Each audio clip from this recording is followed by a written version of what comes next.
go ahead and start our board retreat today, and want to acknowledge that we are on the traditional land of the Confederated Tribes of the Colville Reservation. All of our 4 counties are the past spaces that our people lived on, and with gratitude we are invited to stay here and do our good work. Colville Tribe is a great partner of ours, and we embrace that partnership. So also, we are on Zoom again. Sorry that we couldn't get together, but there's these variants that keep coming forward. Kind of a game to see what's the next one going to be and when's it going to hit. I think Valentine's Day maybe. But we're on Zoom. I would love to see everyone's faces. I see Jesus just went away, but he'll come back on. It just helps us feel like we're more of a community when everyone, we can see each other. If you have something, you can raise your hand if you have something to say, or you can put it in the chat. That also helps. And then we'll be monitoring the chat. But we have some breakout sessions today, so that will help us communicate with each other in the best way Zoom allows. There are some guests here, I believe, and if you can just put your name and your organization into the chat so that we can quickly introduce each other that way. But I'm going to go ahead and do a roll call for the board. So at this time, Carlene Anders. Kathy. All right. Kathy, there you are. Yes, I am here. Thank you. I see you. Okay. Deb Murphy. Okay, now that I've taken my roll call, I'm coming back. I'm here. All right. So you want to mute. I bet you want to mute too. Yeah, Kathy. I'm here. Thank you, Deb. Del Anderson. We'll come back to him. Jesus, I see you.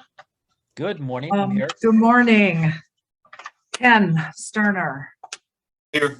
Okay, thank you. Ramona Hicks. I see you. Present. Okay, Ray Eichmeyer. I see you. Here. Thank you. Rebecca Davenport. Scanning my screen. Rosalinda. I'm here. Sorry. Oh, thank you. And Rosalinda? I'm here. Thank you. Senator Warnock might not make it. They're in session. Okay. Dr. Tuggy? Wait for him. Yes, I'm here. Thank you. Kat, did she make it? This is our first board meeting. Good morning, everybody. Yay, Happy to be hello. here. Hi. Yes, thank you. Teresa Atkinson. Morning, thank you. All right, that is what I have for our roll call. Carlene looks to be, did she pop on yet? No? All right, we'll go ahead and continue without that. At this time, I think John wanted to have something to say. Molly Dell did show up, it looks like, too. Oh, good. Thank you. Well, I just asked Molly for a moment just to really welcome all of you to 2022 and just thank you all for taking the time to join and start off the retreat this year. As Molly recognized, I know that, the COVID Omicron variant is surging, and for some of you guys, that is increasing the work you need to do and the focus you guys need to put on the virus. And so I appreciate the time you guys take out to focus on this work. As well, for some of you too, especially, I see Peter Morgan from some of the rural parts of Okanagan. I know the snow has hammered us in different places as well, and broadband access and everything else, and shoveling has been a huge factor this year. So there's just been so much on our plate, and wherever you are, I just want to thank you guys for joining today. I just want to share, I'm really excited for the start of this year, and really this retreat is going to set that stage and help us set this stage really what we want to achieve over the year. And so it's just great to learn and come together with that focus. I saw Linda is on the call today, and sadly, the ultimate goal today was to have an open house and retirement party for Linda, which someday we will hopefully get to. Maybe it might be 2023, but we will get there. And I just want to thank Linda for everything she's done over the last 5 years, the leadership she has led, and the work she has done. And for all of you guys, as I move into this role, I just wanted to say, as we get settled in January, my goal is to reach out to every one of you guys and connect personally and learn a little bit more about your future vision and goals for the organization, but also just extend that offer that I am available anytime you guys want to directly connect with me as well. So thank you, welcome, and I'm looking forward to the start of the year. Thank you, John. And I do want to acknowledge that there are, I'm looking at some of the names of who is in attendance, the partnerships they're already building. I can, and thank you all for your time today. So Monty, am I passing this off to you for our overview of the retreat, or Elizabeth?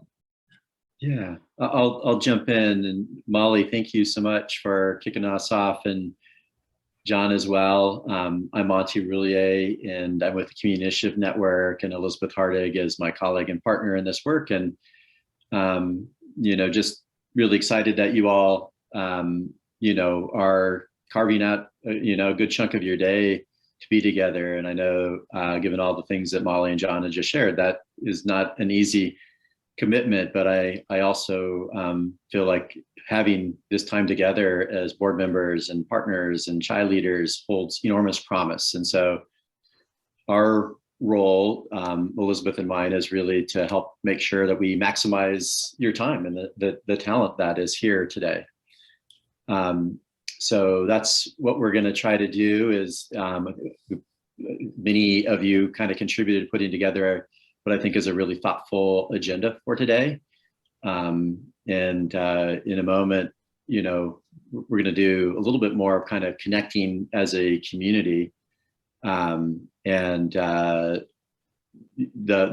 we do that, we're going to move into kind of extending the work that you all started to do at the end of the year, which is really what is kind of doing a more networked approach, distributing leadership, one of the key pillars, start to look like and feel like for us. And we're lucky again to have a couple of really extraordinary outside peers that are going to share their perspective. And before we get there, I think John and Caroline are going to anchor us a little bit around kind of what are some of the things that we might pull in that seem significant from last year as we start to hear yet more ideas and more stories. And that should set us up well. It has some general times in our game plan, and we can be flexible with that. We might move through some pieces a little bit faster, some other things really a little slower, but hopefully you all can release yourselves from worrying too much about that. We have plenty of time, and we'll kind of go with your energy. But we're going to have a chance to really dig into this work, to kind of wrestle with some really exciting challenges, but really opportunities for this bridge year as you all move towards a more distributed approach for how you're doing your work, and a lot of the transition work that, again, John and Caroline are going to remind us of, do a little bit of level set. And so we'll do that both in some small groups and some large groups. And the good news is that there's not there's not a decision that we need to make today, but there's really an opportunity to start pivoting in this bridge year to saying, here's kind of this constellation, all these divergent ideas, and what does it really mean for what this looks like for us? What's our kind of formula for what distributed leadership and real impact at this and really critical historic juncture in many ways for our country and our regional community here. So with that flow, if you have questions, Elizabeth and I are checking out the chat. But this is really your meeting.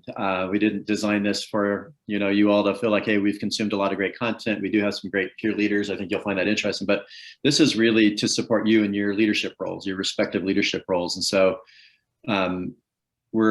this is going to be an interactive meeting. Thank you for being here on time. We will absolutely end on time, if not even slightly before. But going to encourage you to share airtime, particularly when we're in small groups, just to make sure that we're hearing all voices. This is absolutely the place to test some new ideas at the beginning of the year, to take some risks. Sometimes we have this a little bit backwards in our culture, which is we're rigorous on people. and not on ideas. And we're going to encourage you to feel like we can really be rigorous on ideas. There's a lot at stake. There's a lot of power and possibilities that you all are holding as shared stewards here. And so how do we make sure that we're rigorous enough on ideas and really gentle with each other as people as we're kind of trying to figure out what this looks like? And on that note, Elizabeth and I do a lot of work with groups. And so we are often ourselves trying to practice what does dialogue look like. So I thought I would maybe just do a little bit of a double click on what we mean by the term dialogue. I grew up in a family where my father was a high school debate coach and I was a debate geek in college. And so my default mode is often in a debate. So being in dialogue forces me to kind of exercise some muscles that weren't always, natural for me. And so this slide, as it suggests, debate in one form or another often assumes there's one right answer and you have it, whereas dialogue assumes that there's a lot of different pieces to this puzzle, and it's how we craft new solutions, which is why it's great to have all of you here and, even more in some of the partner meetings and the CHI meetings as we continue to span out over the year and other meetings. Dialogue is often, particularly in our culture these days, can be really combative. It's about winning versus figuring out where we might have common ground, where we're really leaning into this often used word of being collaborative. When I used to be in the debate team or debate mode, I was listening for flaws. Even if 90% of what folks said had real merit, was looking for where there might be a flaw versus kind of really listening for strengths and opportunities for kind of moving forward together. And, the kind of last line there, a lot of times we find that either because we're not heard, we're kind of stuck in the same way of thinking about things and kind of reinforcing the same points. And I encourage you, not just this meeting, but as we move through this year together, and we're really excited about joining Better Focus, the CI team and the CI network with you over this year, is really balancing, both advocating for the things that to be true about your communities, your organizations, your region, and also really hold that balance with some curiosity, with some inquiry. So, and I hope that we can kind of do that today, because I think you're going to hear a lot of really interesting ideas and hope that you'll bring yours in there, but also hold some space for curiosity.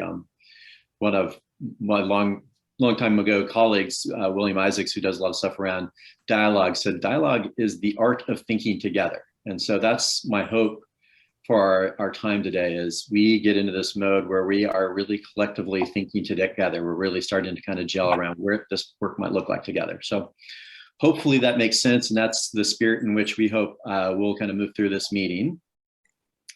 Trying to remember the next slide here, Elizabeth. Yeah. So, John, alluded to this earlier on, and Molly to some degree.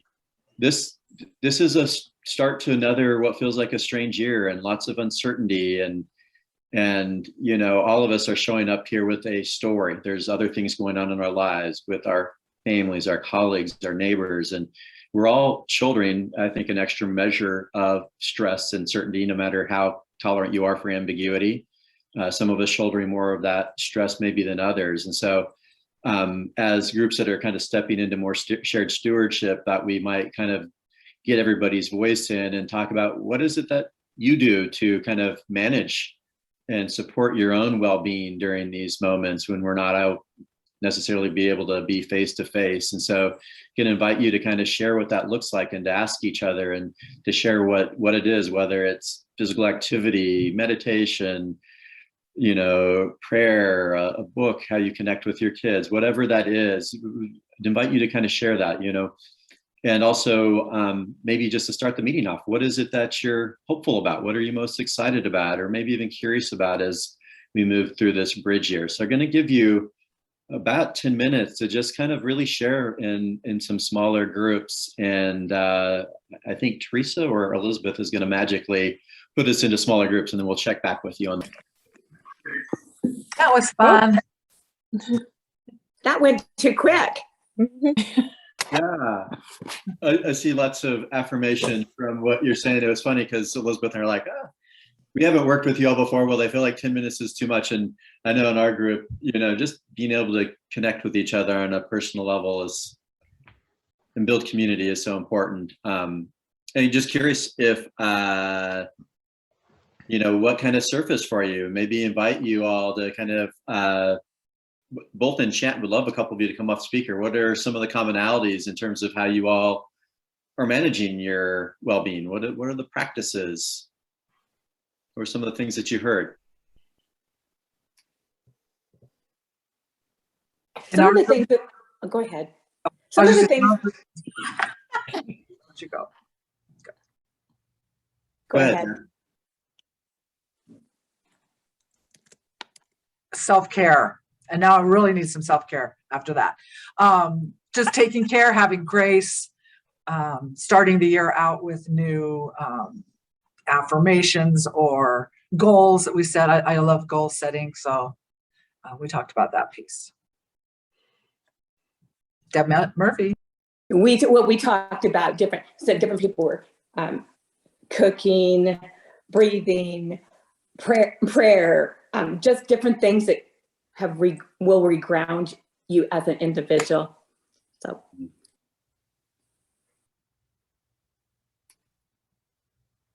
Beautiful. To put you on the spot, Linda, is every day Saturday now that you're retired? No, not every day is Saturday. And I'm kind of growing up in a rural area with an ag background, a creature of habit and schedules. And so I think the most fun thing is not setting an alarm. But darn it, I still wake up early most of the time. It's just my body clock, I think. But in our group, we talked about the addition of Joey to our staff and how he really talked about self-care. That made us as a team all talk about that more than we had done before. And so now if somebody says, I have to take a break for self-care, we all understand what that means. I do like that. I see Joey putting up his heart on that. It's interesting. Self-care has come up a couple times, it sounds like.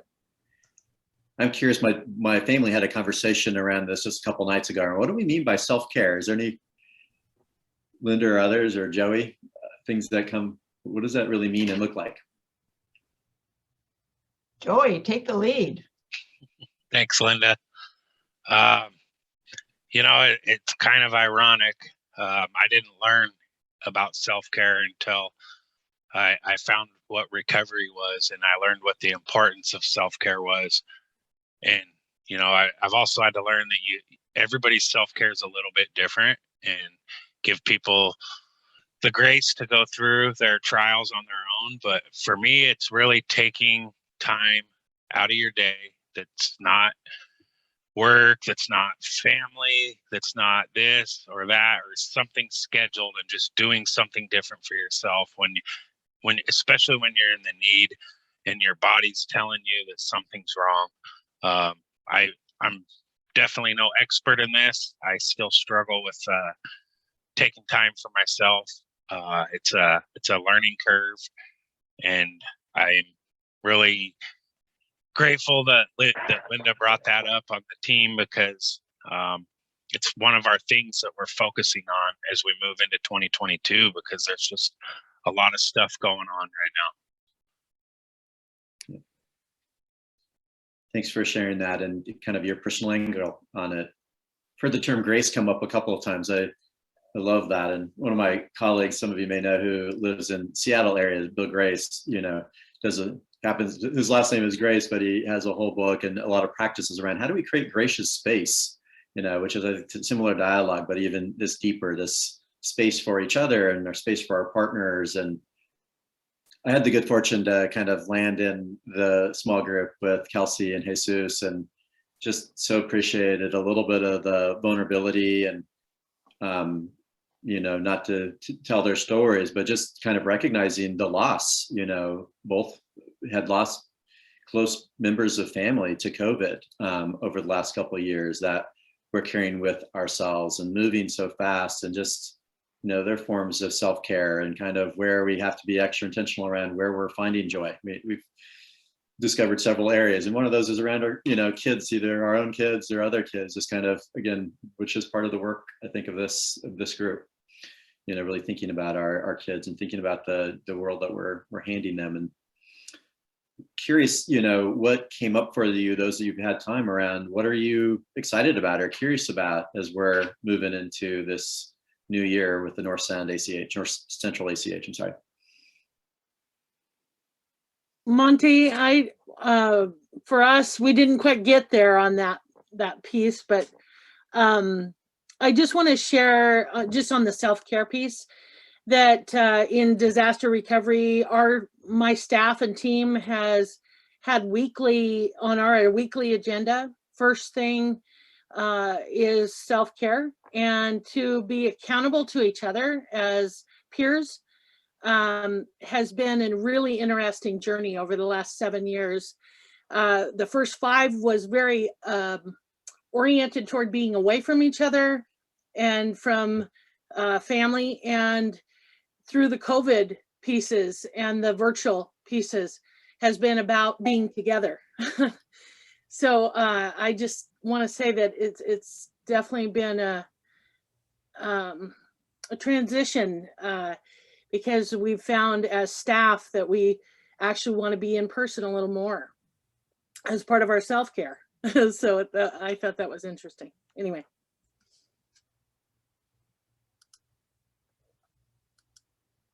Thank you for sharing that, Carlene. And it is really interesting, I think, how being in Zoom, we're all just, our desire, we are social beings, to kind of be more strategic and kind of craving that personal connection, being in the same physical space. But this is a good substitute in many ways, being able to see each other's faces.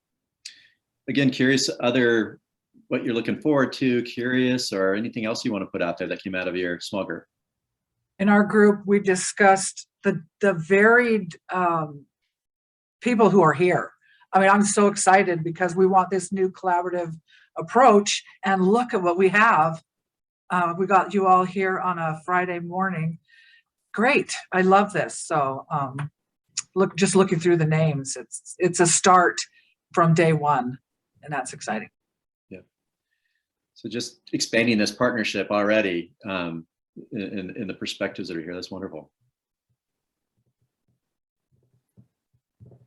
So Monty, this is Peter from the Okanagan Chai. Just wanted to chime in and say that we've done a lot of work within our Coalition for Health Improvement on, bringing things really to the local level and the direction that the ACH is taking in terms of supporting the CHIs and supporting social determinants of health as the new direction is very exciting, because I think they're probably going to come together for us in a pretty cool way. So looking forward to that this year. Thanks, Peter.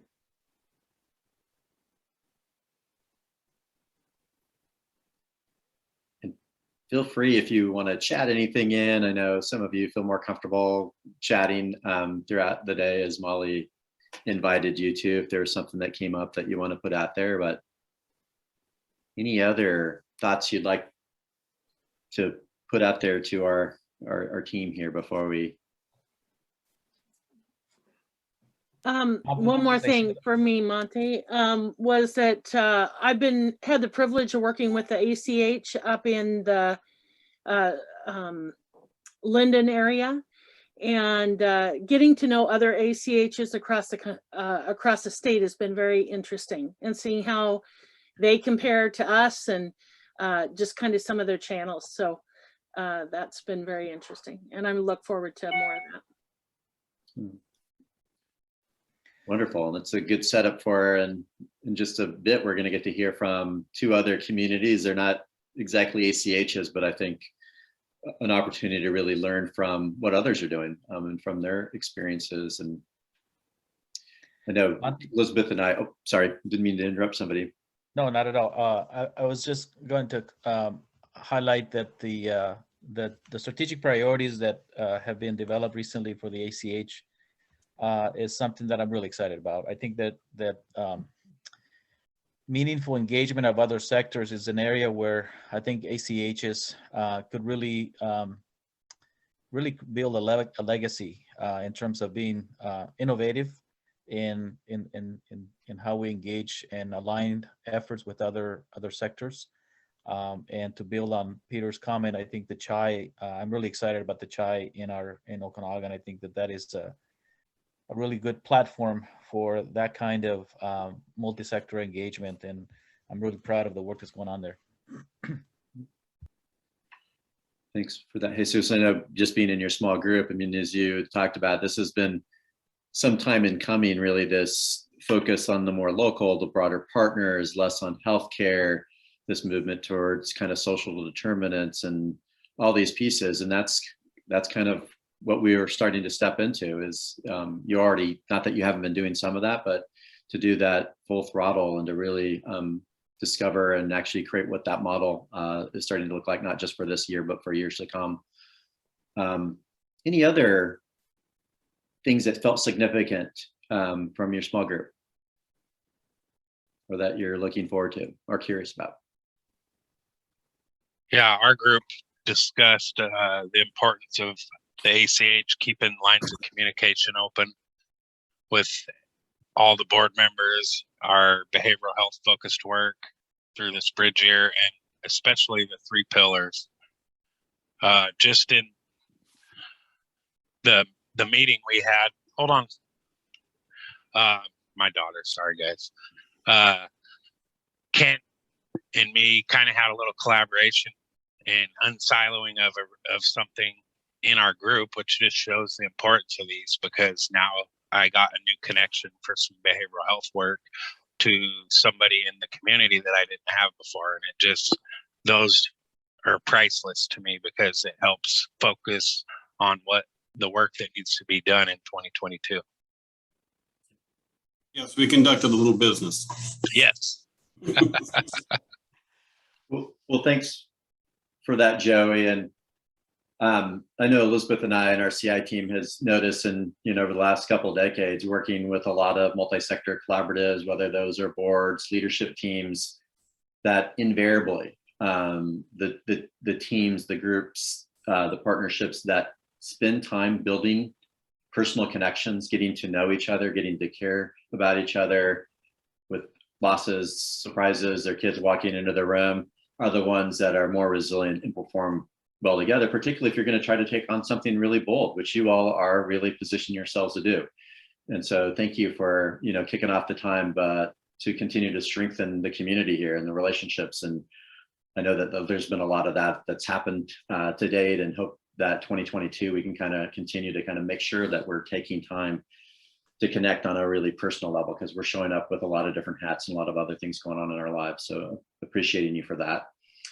And again, since you've been doing a lot of good learning, and particularly towards the last part of last year, as you're thinking about the pillars and this pillar of distributed leadership, thought I would kick it over to Caroline and John to maybe talk a little bit and just a level set before we invite some of our outside speakers into that. So I don't know if Caroline or John's going to go first, but I'll let you go from there.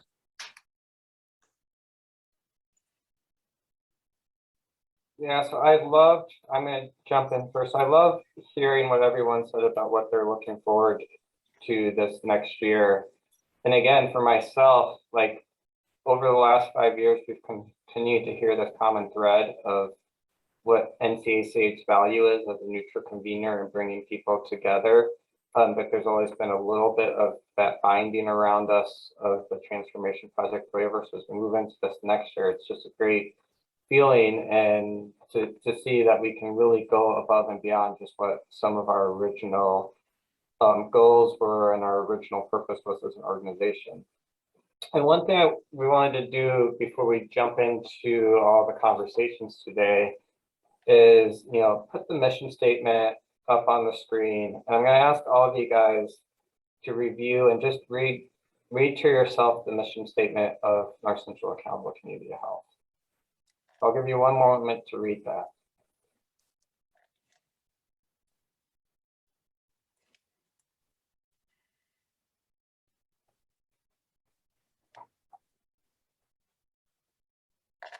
So we adopted, and if you're not done, I'm sorry, we adopted the mission in 2020, about middle of 2020. And, over the last year and a half, we've started to more and more realize it. But this year is really our opportunity to really look at how we can achieve and we can live this mission. So today we're going to be talking about the 3 pillars, and specifically for the distributed leadership component. But what I want to think about as we have all of these conversations is really, how is the work and the conversations we're having coming back to helping us achieve this mission? So when we make decisions, when we have these conversations, are those decisions and conversations helping us guide us down to the path of achieving this mission, or is it, and sometimes, deterring us from getting there? And one thing I would, as we go through the conversations this next year, I would also emphasize, especially for board or community members, either this month, 6 months, or 1 year from now, I would be curious on how you would respond if I asked you the question, is NCACH living its mission?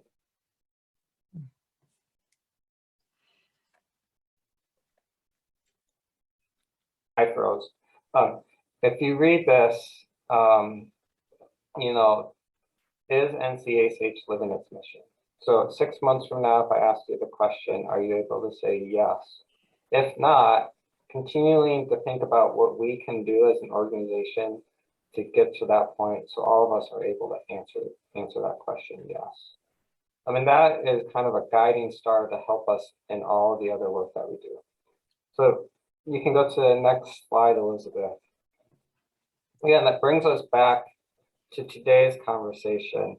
And, you know, in July of 2021, the board approved the 3 pillars of NCACH's future state.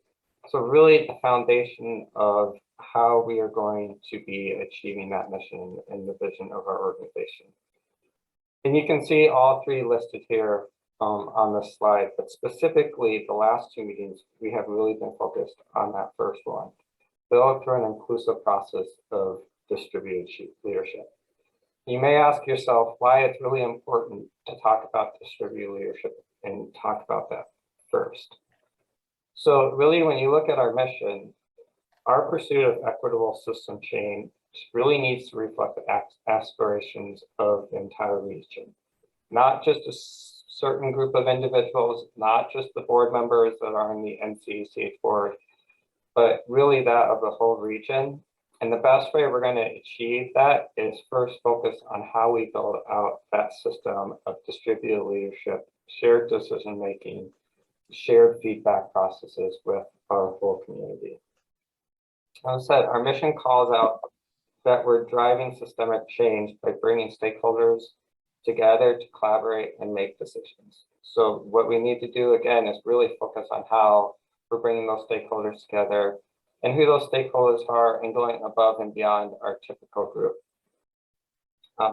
One of the reasons we started in December and why we're here today, bringing some of our national experts, as in Wade and Donna, and you may not consider yourselves national experts, but we consider you guys experts that we can learn from, is really to hear from those who have been going down this path, some of the stumbling blocks, some of the successes that they have seen in doing this work, so that we can learn from some of those tangible examples about distributed leadership. We can learn what the concept means, how they've applied that concept into their organizations, what some of that looks like in practice. And, you know, one of the things I think I've learned from the individuals that we've listened to in the conversations with Donna and Wade is that all gets implemented a little bit differently, and there's different ways that you can achieve distributed leadership that meets the needs of your community. But there's a lot of great examples out there and a lot of great people we can learn from. So I'm going to turn it over to Caroline. One of the things we wanted to do too is recap really what we learned from the December session and help prepping us for the conversation that Donna and Wade are going to have. So Caroline, you are up. Yeah, and honestly, I can't recap it all because there was so much juicy stuff that Karen Maynard and Greg Polson shared in December. I actually had to go back to the recording and re-listen to it. And after I'm done sharing a few things, I'll just drop that link back in the chat in case any of you want to do that, you know, for fun this weekend. But it was really great to re-listen to the insights, and I really look forward to Wade and Donna sharing their own today. a couple things that stuck with me from Karen and Greg is this, Karen actually mentioned this idea of inverting the burden. So she explained that, that the systems, right, the organizations in a health and well-being system are the ones who should take on the burden of the system's complexity, not the people. And oftentimes it's our community members who are stuck trying to make sense of the fragmentation and how disjointed it is. And it's really hard on them, especially when they're already in crisis. So this idea of inverting the burden kind of stood out to me. Another thing that they both talked about is just balancing roles, right? So as a board, they asked you to think about how are you an effective steward of resources while also acknowledging that you all have limited perspectives, right? Like, how do we broaden our perspective outside of the board? And there was lots of discussion about sharing power and more authentically engaging community. And this, there are principles, no recipe. So we're going to have to figure it out ourselves. But Donna, Wade, and others are helping us kind of learn from their experience and reflect on what we might want to anticipate. And I think finally, a few things that stood out for me is that we're going to have to be really patient, because being co-producers and co-authors is just a different way of working. And it's going to take time to build trust and share power. And we're also going to have to let go of some outcomes. We're going to have to see decisions. And that's just going to be a learning experience. And yeah, I look forward to hearing more insights today. I'm sure I'll have to go back and re-listen to this recording as well, because you just kind of pick up on something new every time. So I think I will just leave it there. And if anybody else wants to share what they remember from December, feel free to chime in. But I just know that, like, I love theory. And so I've been reading a ton about distributed leadership, but I also love practice, because ultimately I'm like, okay, well then what does this mean? Like, how do we actually do this? I don't want to just talk about it and theorize. I want to do this right. So I'll pause there and see if anybody else wants to add anything. Otherwise, Monty, I will kick it back to you.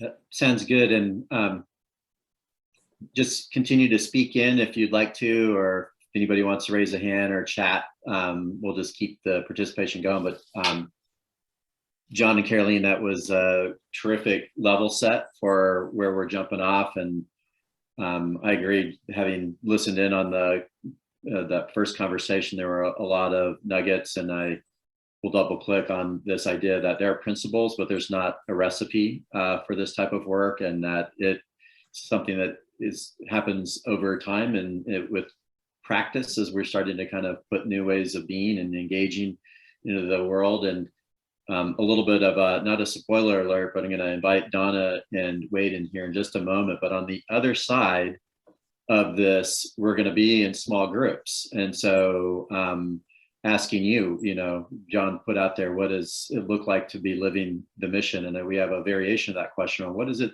the type of impact that we want to have as we put ourselves a little bit further out there in the future, and what's really our role? What are the real levers that we imagine pulling to do that? And what is it that we need to do in the short run to start to kind of move into that learning curve? So that on the other side of this is what we're going to invite you all into. And I've been really looking forward to listening to Donna, who I haven't met, and already excited about some of the work that I heard that Wade is up to. So Elizabeth, I don't know if we want to, I think, pull up a slide, or if we even need to do that, as we invite Donna Mills into the conversation. I think you're here, Donna, from Central. Oh, I'm here. Oh, you're there, here. Oh, I'm here. I'm up here. Oh, great. So we've invited both of you to kind of share your story with the group and who you are and what that looks like in 15 minutes or so.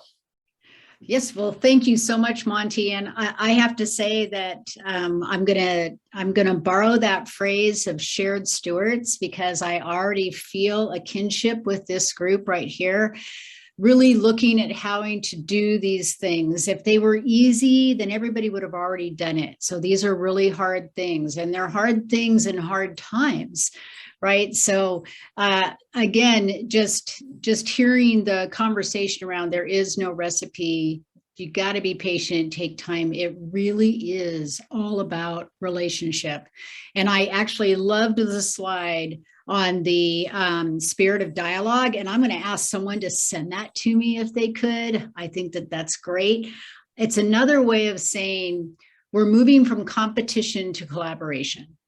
And with the Health Council, that was really where we started. So we are about 11 years old. And again, I think you can't forget my name, because if you knew Donna Mills, the movie star, you will always remember Donna Mills, right? And it did play in very heavily when I decided to marry the man that had the last name of Mills as well. But I serve as the executive director of the Central Oregon Health Council. And like I said, we're about 11 years old, and we were actually a pilot. We were asked by the state to pilot this idea of having a community arm for the payer. And having said that, allow the insurance company to be really good at what they do. And as you know, there's lots of payer haters out there. So we are the community arm. We are an autonomous 501c3. So what do? We partner with our communities to guide and align vision, strategy, and activities across the industry for healthier Central Oregon. And when I say industry, I mean everybody. So you have the health ecosystem. And the health ecosystem isn't just that, thermometer and stethoscope, as you all know. It goes much further than that. So I didn't want to do my slide deck because I really wanted to talk with you. And when Elizabeth, I think, shared kind of in a TED talk, I said, oh, do I get to stand in that big red circle? That would be kind of cool. But I'm talking about the health system, oral health, behavioral health, and then the for-profit sector, business sector, right? We have public health, social services, education, and everybody else. Of course, the community-based organizations. COVID has given us some opportunity to partner with people that we never partnered with before. And for that, we are grateful. So we are actually responsible for the governance over the coordinated care organization. And in our case, that would be Pacific Source in our region, which is Deschutes, Crook, and Jefferson counties. And we are funded with Medicaid funds, but we are not limited to being able to distribute grants to anyone. It's population health based. But what we're charged with and why we get money from the CCO, from the insurance company, is because they say, not only do we need you in an operating capacity, so I have a staff of about 6, but what we need you to do is to create with our communities the regional health assessment and the regional health improvement plan. And this is something we do every 5 years.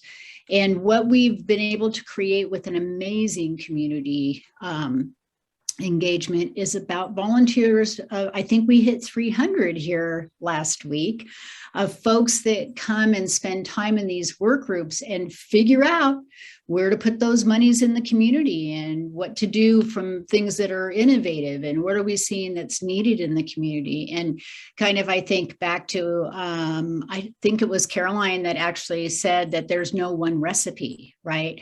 And so when we're looking into these things in these communities, we're able to actually say, what's going to work for your community?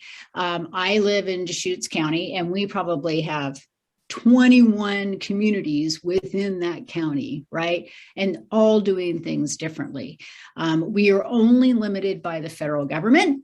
I'm wearing orange today. Oh no, I said I don't look good in orange or stripes, but I'm sure I look good.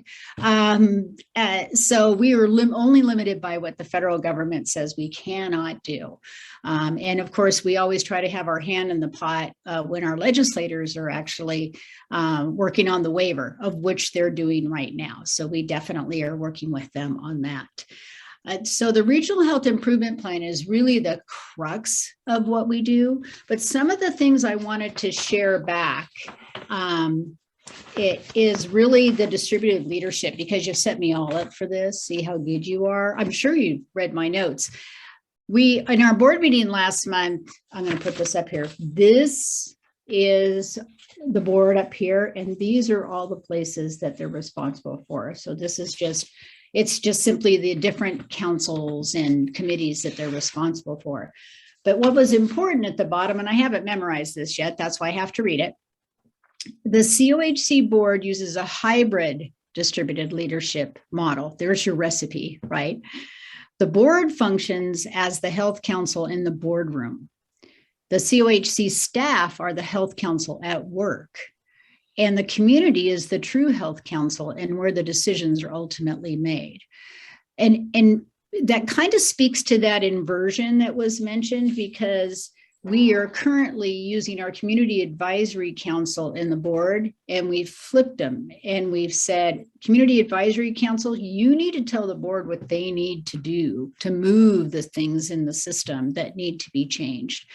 Again, COVID has shown up loud and proud, as you all know, and has really stressed our system and stressed our partners. But what it's done is created, and probably for most of you as well, is more relationship, because now we're leaning on each other in that relationship way that, you know, when the going gets tough, the tough get going, and no one has faltered. Not a single person has faltered. Our board has legislated. I didn't look at what time I started talking, so you'll need to hook me, because you know, Elizabeth, I am not a quiet person, not a shy wallflower. I just lost my train of thought. Okay. I think that what I would impart is, again, is that flexibility is incredibly important. The health council is autonomous. We actually don't answer to anyone but the community. And what that actually empowers us to do is be neutral. So when there's things that aren't going well, we have a joint management agreement that spells out the financial piece of the organization.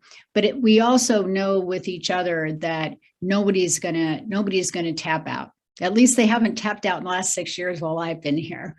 And I think that legislative authority actually says who needs to be at the board table. And I think that is really a game changer. So I would guess I might almost be there. So I'm going to stop, because I really want to hear from my buddy Wade. And I know that we're going to do some Q&A, I think, at the end. Yep. Thank you so much. Donna, you're right. And I appreciate we'll have plenty of time to hear from Wade, and we'll get there in just a moment. But we do have just a little bit more time. And I'm just curious if you wouldn't mind, sharing an example of what this looks like. What is an area where this kind of inverted community-led work? Is there a story that particularly illustrates what this looks like in practice and motion, and the kind of the impact it's had? If you don't mind, I'll pass it away. Not at all. Not at all. I think that, so most recently, when we started to go down this road of the inverted, which has just been fresh off of our combined meeting in September, we said, okay, so instead of a board member sharing what we call our patient story at the beginning of a board meeting, to kind of level set everybody why we're here. So you might ask the FQ or one of the dental or behavioral health folks, or maybe even the hospital, share a story, right? Well, they're always going to share a positive story, because they're going to share a positive story. So what we did is we went to the Community Advisory Council and we said, we'd like you to start sharing the patient story. Frankly, so surprising, the 3 months, every single one has been a disaster, a train wreck, how a patient, or what we would consider, right, our providers out there would consider a customer, and they had horrible experience, or they weren't able to get care. This was really hard to hear, but it was something that really had to happen, right? So that we could really get to the crux. So what we discussed in yesterday's board meeting with the Community Advisory Council there, and of course, all of our board meetings are public, so we welcome you anytime, that we're finding that the stories contain both a systemic issue and then a person issue, and both of which we want to speak to. So we've had an OHA, Oregon Health Authority, is actually present at all of our board meetings, and they got kind of beat up too, because where's our periodontal coverage, and where's our chiropractic coverage, and for our Medicaid patients and so forth. So it's really kind of, I think that folks, that stings a little at first, but then they're like, oh, this is something that we could actually do. This is something systemic that we can come together and try to change. So I think what it's done is it's elevated our Community Advisory Council to feel like they really do play a part and actually can speak to their care and their family and community care. And it's given the board that, oh, now I understand what Donna means when she says systemic change, right? We need to actually change the system so that folks don't have that hard a time. And most of it's navigation. I mean, bottom line, and you can well imagine, it's hard for me to navigate the system, much less I can't even imagine if I had all kinds of other social determinants hanging over my head. Was that helpful, Monty? Yeah, and hopefully helpful to the group. And again, just on the other side of this, other questions that you have for Donna besides what different shades of orange she looks good in, bring them. But I will stress, I think one of the things that you said, and move over to our friend Wade here, is that I think the story that you told, I think, of bringing together and helping people see the person, the relational, and the system is really what becomes transformational, right? Is how do we hold both of those things? And so for me, that felt really poignant around how we do transformational change. We need both of those elements if we're going to really do this work. And I think what I've learned from Wade so far in a preliminary conversation, who's CEO of Common Ground Health, does a lot of that work and a ton more. And so Wade, invite you in to kind of share your story. Thank you very much, and I'm delighted to do so and really appreciative of this opportunity. Any chance I get to be with Donna has proven to be a fun opportunity. So thank you. Good afternoon for me. Good morning for you all, and Happy New Year. My name is Wade Norwood, and I'm the CEO of Common Ground Health, which is the regional health planning entity for the 9-county Finger Lakes region of upstate New York. You may be familiar with our western suburb, Buffalo, or may have heard of our eastern suburb, Syracuse, but we in Rochester and the Finger Lakes really are the heart of upstate. At Common Ground Health, we see it as our mission to bring focus to the region's health care issues through our research, data, and analytics, through our community engagement, and through the community partnerships in which we engage. The secret sauce of our work are the 26 tables that we are currently convening on a variety of issues, from our permanent standing African American Health Coalition to our regional consortium on workforce. These tables engage more than 700 individuals from more than 200 different organizations here in our region. Karen, greetings to you from the Finger Lakes. I will let President Story know that we connected. I came to this work, my friends, from the world of politics. I had 20 years of service in state government. During those 20 years, I also served 16 years on our Rochester City Council. And I currently serve as a member of New York State's Board of Regents. So my background and experience really is in the world of federated and hierarchical decision-making. I'm used to top down and deals being cut by a few people, and everybody else has to live with the consequences of it. That's how we designed this democracy, the belief that we could delegate authority to a handful of representatives who could represent all of our interests. And I hope that you will appreciate that I am not drawn just by the fierce urgency of the political environment, but really driven by what I have learned in this world of health and health improvement, of how essential it is that we really understand the power decision-making has to be shared and has to flow upwards, just as it has to descend. As Jefferson said, otherwise we might as well be the fella who believes that the injunction that love thy neighbor only applies to Sunday and not Monday through Saturday. I'll also admit, because I am a crass and mercenary person, when push comes to shove, I also am very much struck by how correct Willie Sutton was. When they asked Willie Sutton, why do you rob banks? You all remember his answer, because that's where the money is. It is absolutely important that we bring distributive leadership, shared decision-making into the realm of health and health policy, because quite honestly, it is where the money is, and it is literally a matter of life or death for us. I have to do the difficult job of matching what Donna did and actually not getting gonged. So if I look over to my side, it's where my stopwatch is running.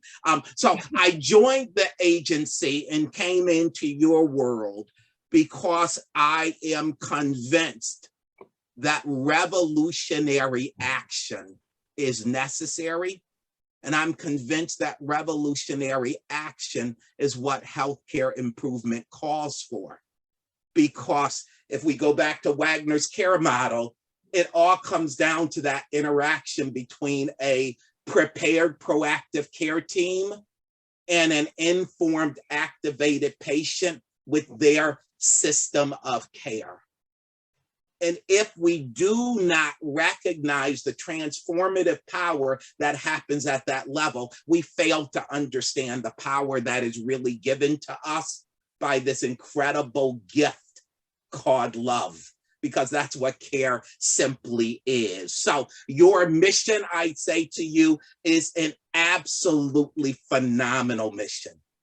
It's plain English, it's clear, it has an imperative for action, and it's so action-oriented that it really allows you all a real measure of accountability as good and faithful stewards as to whether or not you are really moving from intent to action to impact. As you take this on, I would just say to you, please remember the final instructions that we received from the late Congressman John Lewis. It's important to get into good trouble, to get into necessary trouble. And what excites me is the fact that you all clearly understand that, and you are clearly acting on it. Like Donna, I really want Monty slides, and I hope they've been sent in the background information. If not, but that spirit of dialogue slide is so central to how I would have represented myself if I had needed to from a cold start, because the spirit of dialogue is the job that was given to me in January 2006 when I joined my agency. It was a less than $1 million annual organization, 12 staff. I was the only person of color and the first person of color to actually survive in my agency for more than a year. Their history was they'd hire people who just could not survive. In the culture of health improvement as a matter of brick and mortar – and solely driven by data. And my task was to say, how do we create a community-facing side to this work? How do we start uplifting the voices of school teachers and preachers and grandmothers who live around the corner to be just as expert in this as the voice of clinicians? And quite honestly, if that grandmother is actually the patient struggling with diabetes and being repeatedly readmitted to the emergency department, I dare say that grandmother is more the expert than the clinicians. And so my first tasks were building our African-American, Latino, and uninsured coalitions, creating the work that we do in barbershops and beauty salons to promote health education and health literacy, and the work that we do in faith communities across the ecumenical spectrum to really tap into the power of love and caring that exists with regard to spiritual health and emotional healing, to extend those conversations to think about mental health, behavioral health, and primary care. That understanding of how to bring new leaders in, how to bring experts who look and talk differently than health professionals or health data analysts did not occur overnight. And certainly I'm willing to say if I had not been there, it would not have been successful. How essential it is to have, as part of our staff teams and part of our governance teams, people who are multicultural, who speak the languages of different parts of our community, and as a result can serve and act as interlocutors when the conversation begins to break down, when difficult, edgy, emotion-laden things are being discussed. Those are the people who are able to keep the conversation going, and to, as I do at the end of all of my meetings, ask the question, are all minds clear and are all hearts in tune? Because as bitterly as we just fought over whatever it was we fought today, we got another conversation we got to have tomorrow, and we got to come back in love and in harmony with each other so that we can tackle the next problem with the full awareness, which is why I really appreciate my political training, with the full awareness that the people who were disagreeing with me today will be the people who will be agreeing with me tomorrow. And so it really is the relationship capital. It really is doing what you all did today, taking the time to say, tell me about something that's going on inside of you that I wouldn't know otherwise. Those types of, we used to call them our icebreakers, now we call them spark igniters. Those spark igniters really are the things that build a sense of community, collegiality, and a shared commitment to mission pursuit as we make it through the daily things that are innervating and that are completely discouraging. And I have found that that investment does much to create the opportunity for personal testimony, for really telling the story of who we are. And I would say to you, my white brothers and sisters, please take away number one, how incredibly powerful it is when you tell your story across the lines of race and culture. How easy it was for me to grow up as a Black man in America, thinking all white people's lives are happy, all white people are rich, and no white person has ever known struggle, because that all disappeared in the post-World War II period. Because that's the story we tell ourselves as Americans. that all of our lives are idyllic and happy. And it's part of the reason why we're struggling right now in rural communities with the unfulfilled American promise, because we've oversold it.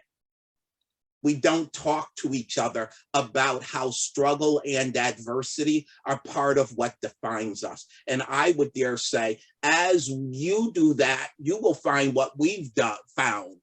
It's become an incredibly unifying way to bring together rural and urban and suburban, to bring together rich folks with poor folk, to bring together older folks with younger folks, by the simple power of sharing our stories and allowing us to see that as we celebrate our diversity and difference, we also can rest on the universality of our human condition and how we're all in this together. And that, I have found with my board, has really been the focus for what has converted our board to being a council of stewards. It's what has helped them be the ones to sharpen the saw on health equity and not necessarily rely on us as the staff to do it. And it is also part of what has changed how we design program.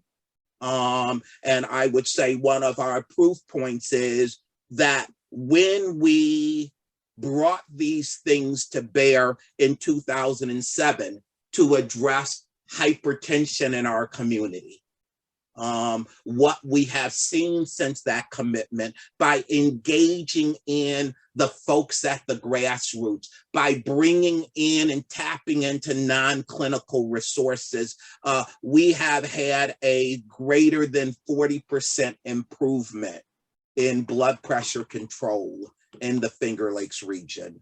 And by focusing our effort explicitly on who are the least well off, by pursuing the California curb cut effect, that if we can fix it for these people, everybody else benefits. We literally eliminated the disparity by race and ethnicity among what used to be called stage 2 hypertensions in the 3 southern counties in our region, aiming towards eliminating it region-wide. And I remember a staff meeting where a colleague said, we should not talk about eliminating disparities because that's aiming too high. And I said, I am here to politely say bullshit. We can eliminate disparities. It's a matter of will and it's a matter of investment. And we're going to commit the will and we're going to find the investment. I leave you, my friend, in the spirit of the new year. For whatever reason, I am very much into Willy Wonka and Roald Dahl in these last 2 weeks. And I will close by saying, I know it's a lot of work. I know there's a lot going on. I know we're all exhausted. I know COVID is wild, wacky, and unpredictable. But if the good Lord had meant for us to walk, he would not have invented roller skates. Thank you for putting yours on. Donna and I are delighted to be here skating with you, and I'm looking forward to a spirited conversation before that time when you do kick Donna and me out. Yeah. I feel like we should be standing, both you, Donna and Wade. I mean, wow, it says it all. So I know there's a couple of questions that we had in the background, but I would just, again, love to just invite reactions, thoughts, questions to Donna and Wade. This is your time over the next 20 minutes. And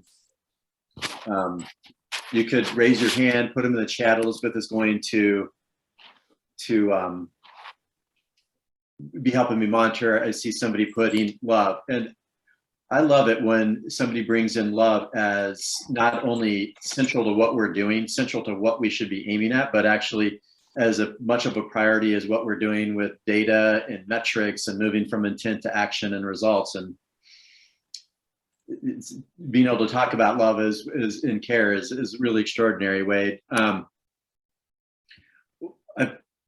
I'm curious, and I'll start off a question, but to give you all a little bit of time, but this idea of connecting across difference, I know, Wade, we both work, our team works a lot with Rethink Health. We're working on these shared stewardship practices. And one of the first shared stewardship practices that we've been working on is how do we connect across differences?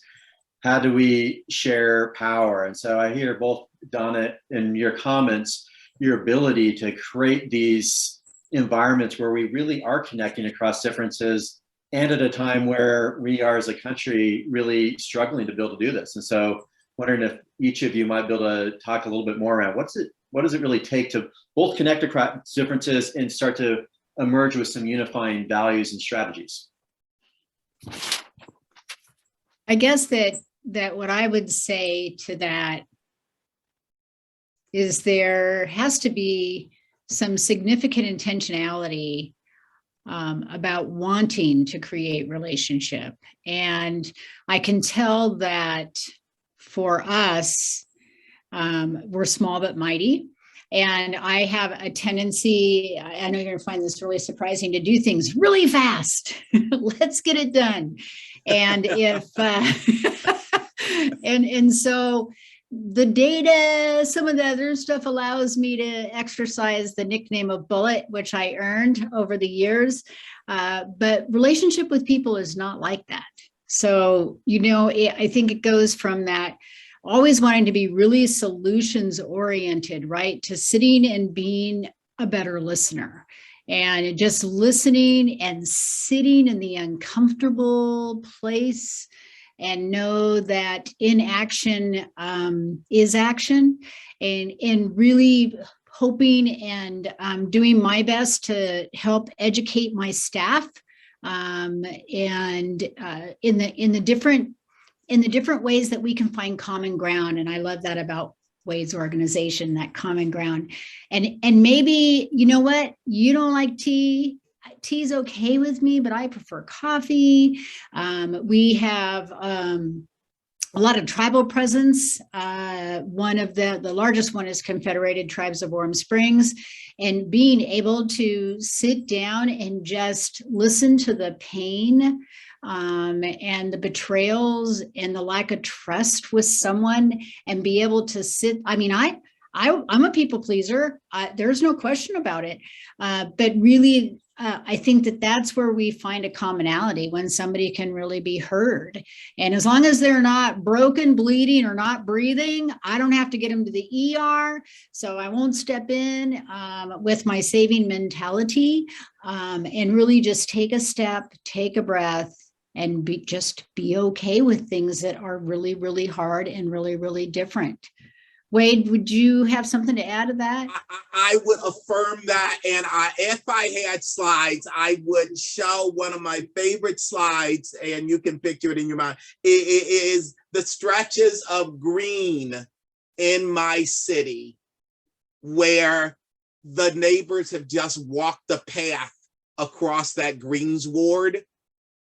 And when I was growing up, because my mother struggled mightily in our urban neighborhood to try and grow grass. When I was growing up, I was just like, why would these people ruin this grass? It's our neighborhood. What are we doing?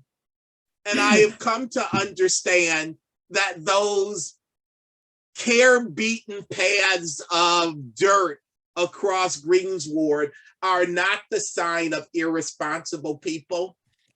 They're the sign of irresponsible city engineers who put the sidewalk in the wrong damn place.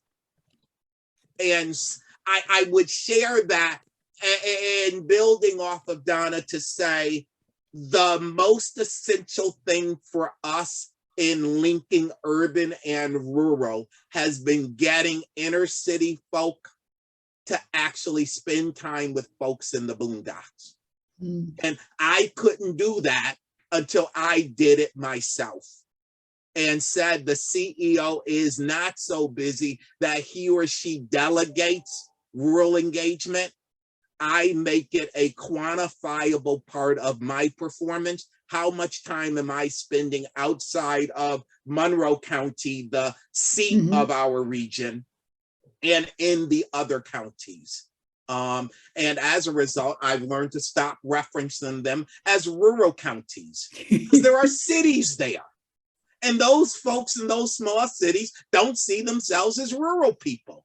Language matters. The more time you spend around people, the more you learn how to make your language humble, respectful of and responsive to their needs. And then, because Bullitt said it so fantastically, in addition to giving up power, in addition to changing the flow of money, it is remembering that all of this stuff travels at the speed of trust. If you want to go fast, go alone. If you want to go far, go together. And I have, since becoming CEO, in fact, before the last act that I carried, my last protest revote to my predecessor, was to say to her, we're going to slow down a significant project by 8 months, because we're going to build space for all of our regional partners and all of our counties to put their 2 cents in, their imprimatur. And what we lost in time, we absolutely gained in everyone in the region points to this project as being the best thing since sliced bread. And they're all co-funding the second iteration of that work. You get a hell of a lot more by slowing down and building the relationships for long-term success than saying to hell with it, it's inefficient, I'd rather just do it my way. I think I'm going to have to put I gotta follow up on that, because I think that it frankly is not all, rainbows and unicorns, clearly, because for us, for the Health Council, because of our funding coming through the Coordinated Care Organization, which comes from the state, right? There's an expiration date on that money. So we receive 1% of every Medicaid dollar from the CCO. And that money has to be reinvested in the community, of which we use the Regional Health Improvement Plan as that vehicle. But it expires the end of the first quarter of the following year. So let's say I get $4 million this year, because that's 1% of whatever the Medicaid global budget was. I have to have that invested back into the community by March 31st of 2023. There's a lot of rigor that has to go on and a lot of teaching, because we're asking community people to come up with innovative pilots and things that they want to try. And then we're asking them to wait and develop a talent, if you will, or a skill set of how to review grants. That is just not something typically that's done, right? And they get really frustrated, and I don't blame them, right? And so we've that continuous tension, and I know Wade's got it too, but this tension of answering all these bells while putting your arm around the entire region. For us, we are large enough to be statistically relevant, but we're small enough that if Wade comes to town and he wants to talk to the tribal leader at Warm Springs, like, let me get him on the line for you, Wade.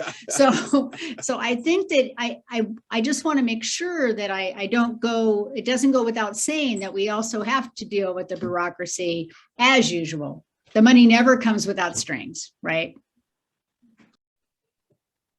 And opening yourself to distributive leadership is, as Donna said, not opening yourself up to kumbaya and rosy feelings all the time. And I spend a lot of time reminding myself that when these voices speak up and they make me squirm, I remind myself how many other times before that meeting, I made other people squirm sitting at their meetings. That creative tension, that desire to build readiness and capacity in the community, and that need for us to be effective stewards of the resources entrusted with us, all are in play all the time. And my comment in the breakout group was how incredibly healthy these things are for me as a presenter, because it reminds me I'm not alone.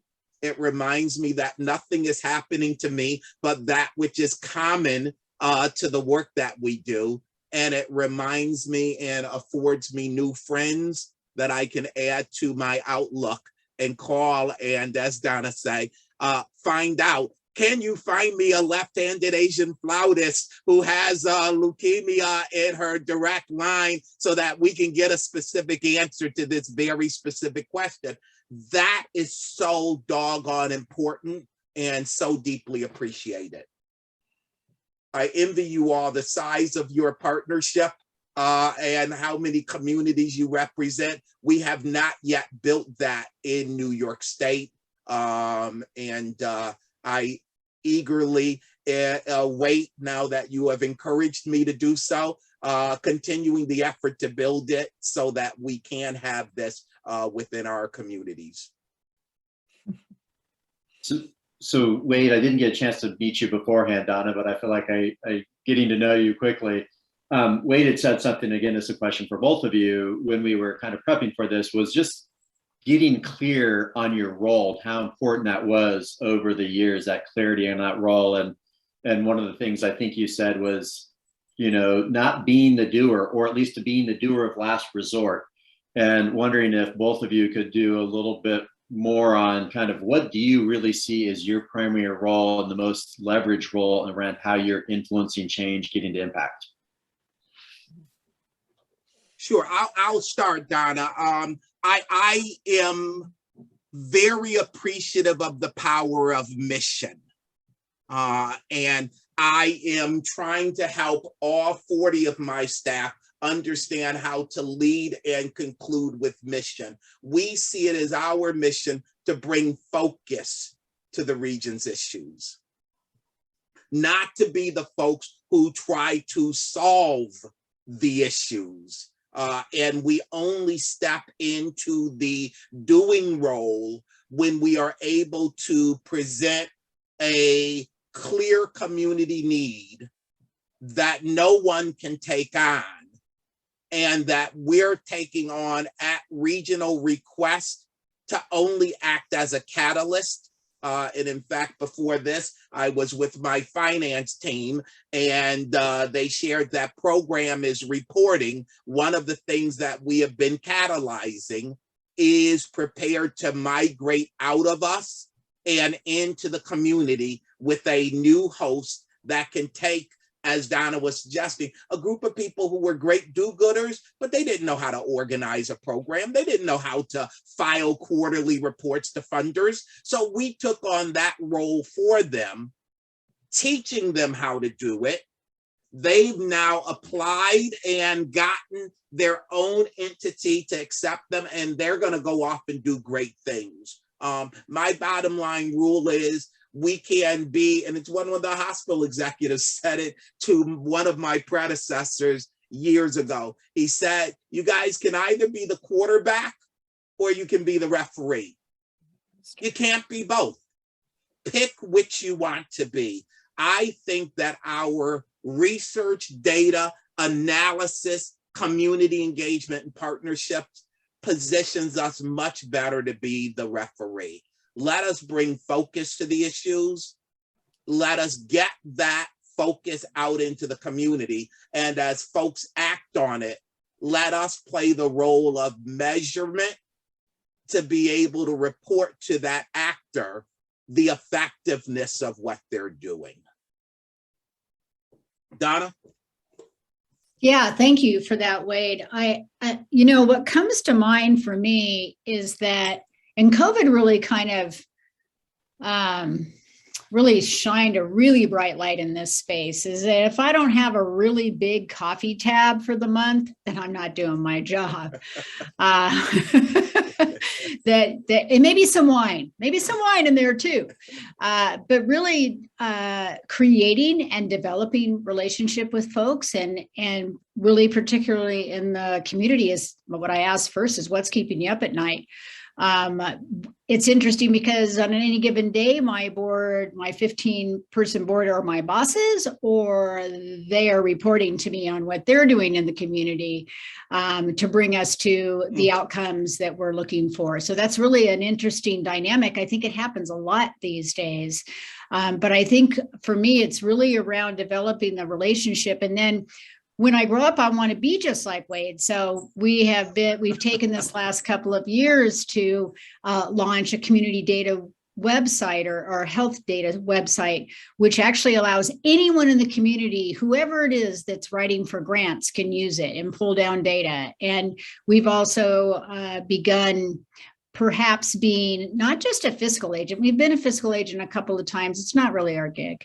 But what is our gig is seeing the collaboration within the communities where maybe 5 or 10 organizations want to go after something that Robert Wood Johnson. We have street cred, so we can go ahead and be the applicant for that grant, and we will not help them write it. We will help pay for some consulting with a grant writer.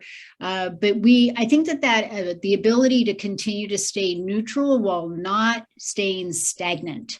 And I think that that's really important. So I just really see our role is continuing to grow the relationships, and then my staff, that they are responsible for being facilitators into the community. They don't do the work. We don't approve the work. We just facilitate and help folks get the work done. Donna, we have like 4 more minutes, so I'm going to throw this at maybe approximately 2 minutes each for you. Where's this heading? You all have been at this for a while. It's a story that you're in the process of writing, as one of you alluded to.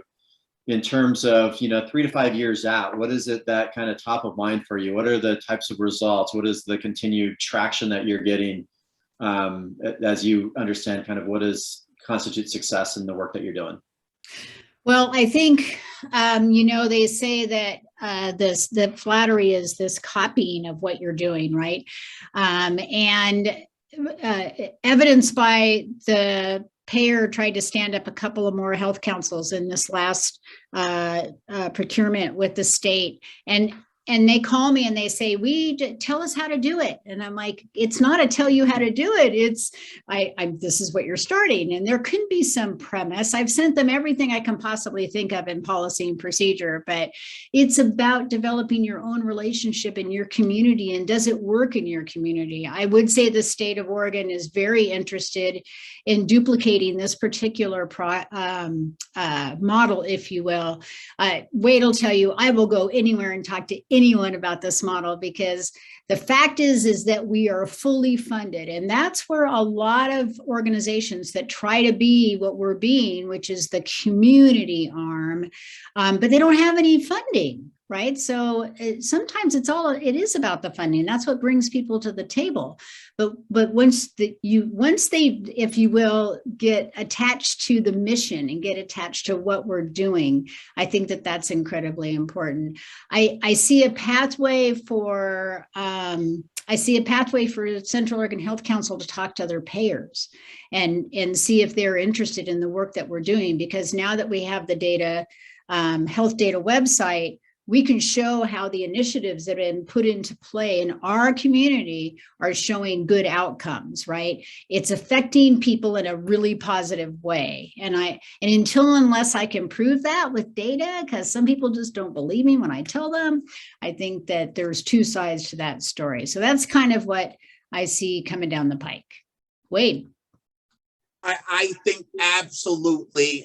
And this recognition of the need for backbone organizations that operate at the regional level. And God bless folks like Donna, who have absolutely provided proof that such entities can exist, can accomplish aims. And now states like mine are actually beginning to say, instead of funding people to make this a project of theirs, we need more people who see it as being their raison d'etre.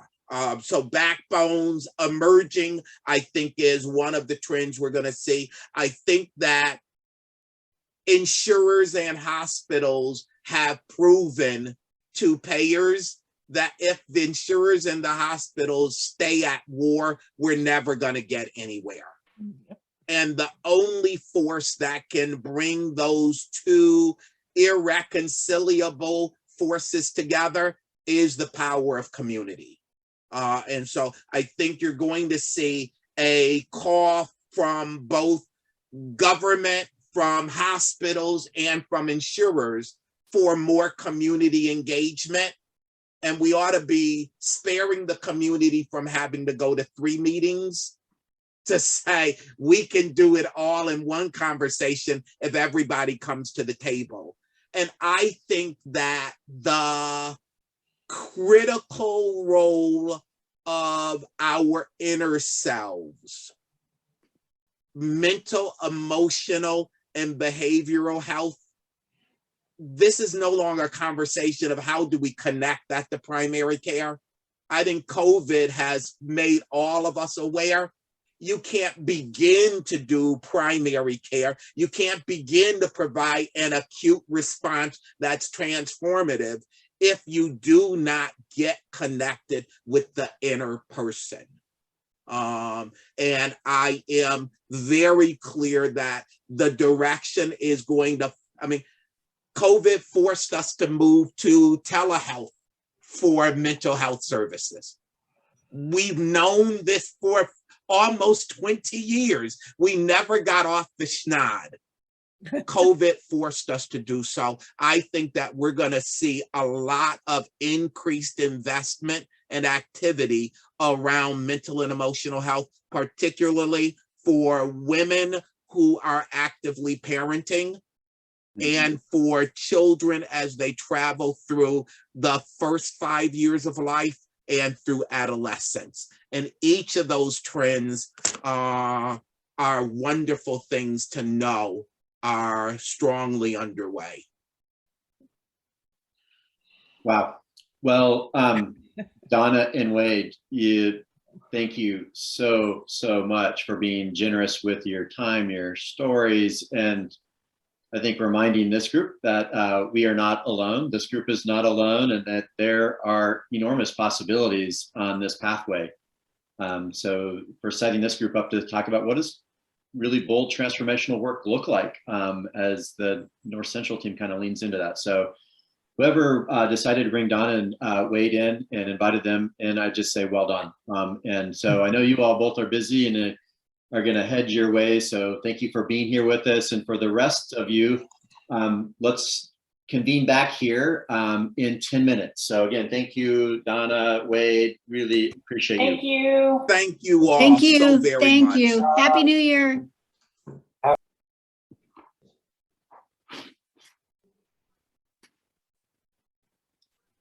Hopefully everybody got a little bit of a drink of water, snack, whatever you needed to keep us going for a little bit here, and appreciate everyone hanging in there. Donna and Wade are obviously really engaging people, so at least from my point of view, it's easy to feel them over the Zoom. And as promised, it's your turn.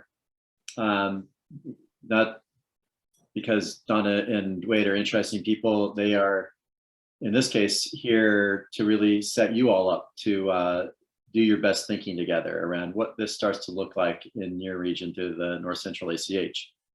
So here are a couple questions. You're going to be momentarily, with the help of Teresa, in smaller groups here, maybe approximately 5, may vary just slightly. And so I wanted you to be thinking about what does success look like 3 to 5 years from now? And as I think we all know that, without real clarity around where we're going, not just within a year, it's hard to figure out exactly how we prioritize things today. So, what are the types of results for whom? What's kind of in place? What are the relationships and capacities? But want to really encourage you to think about what are the types of results? John had suggested, how would we know we're living at our mission? Asking ourselves that. So what are the types of results we'd hope to see in place? They could be results in terms of how you're thinking about better health, in terms of who's engaged and how this region does business, how it makes decisions, however you want to think about that. Would love to do that. And the other thing I just encourage you as you're thinking about this in your small groups, this is figuring out what is our language. This isn't, you know, trying to say that something that you feel like we should be saying, or that you think somebody, you want to impress people the way we're saying it, but what feels real from your leadership perspective? So what are the results 3 to 5 years from now? The second is not, how do we get to those results? What do you see? And you've had a number of conversations, you're already in transition mode, but how will the North Central ACH create change? What are the key roles, as Wade and Donna were talking about that? What are some of the key levers?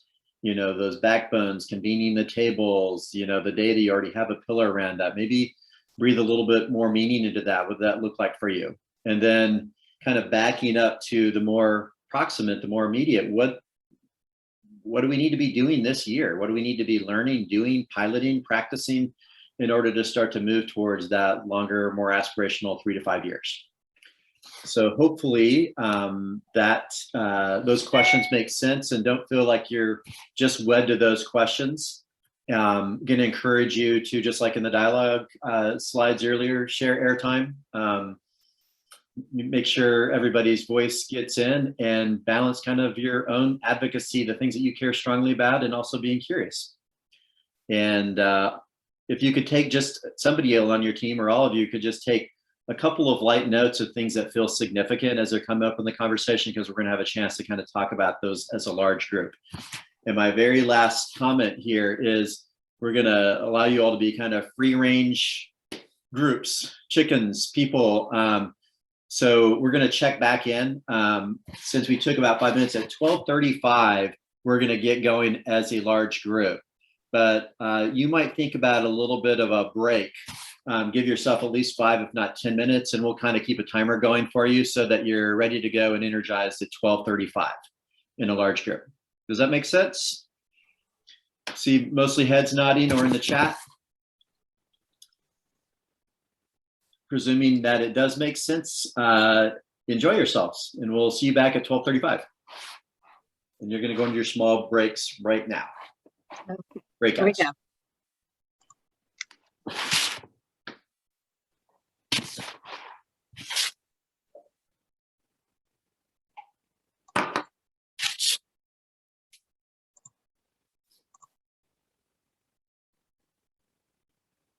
Sorry, my internet has given me difficulties up here.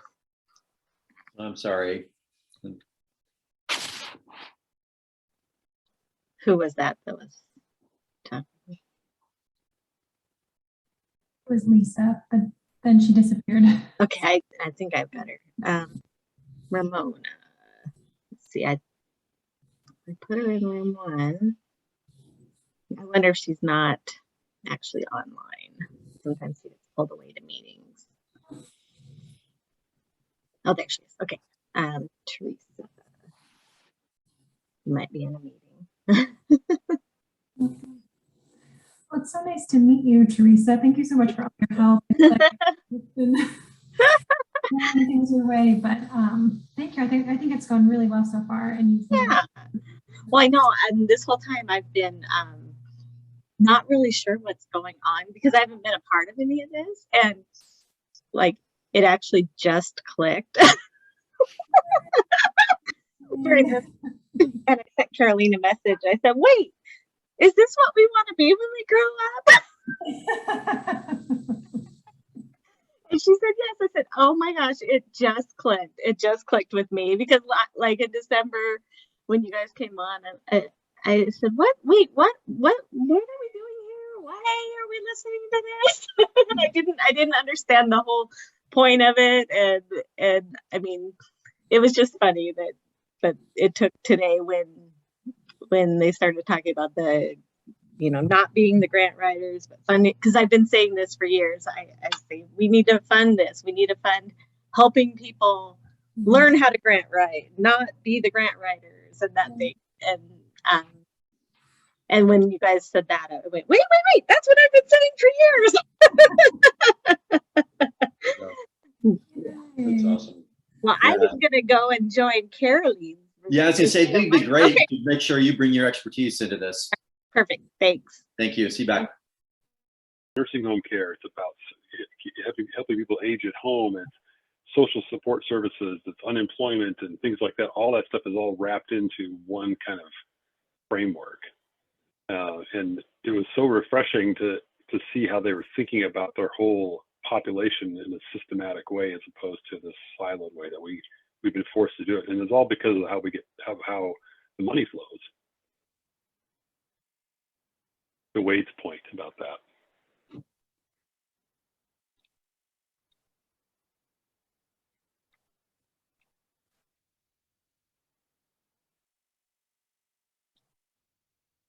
I'm trying to also eat lunch. That's allowed, Kat. You don't need to go off camera. I've got my applesauce. I have a mushroom wrap, mushroom curry wrap. It's very good. Nice.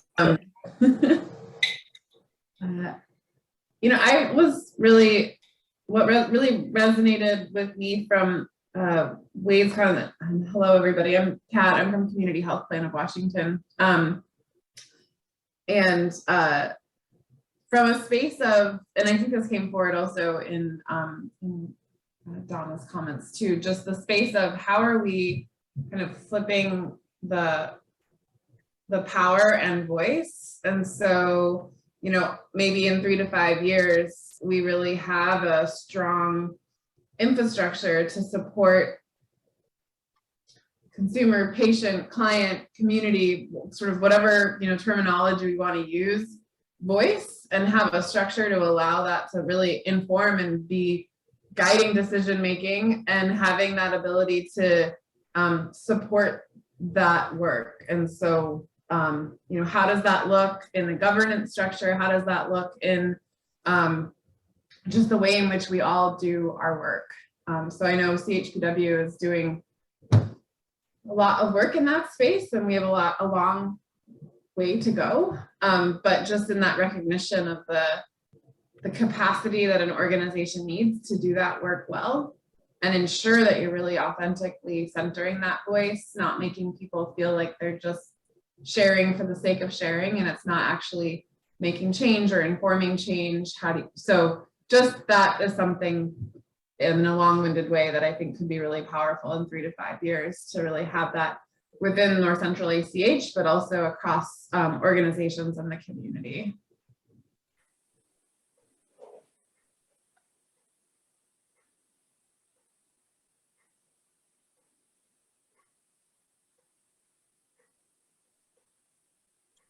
Yes, I'll go.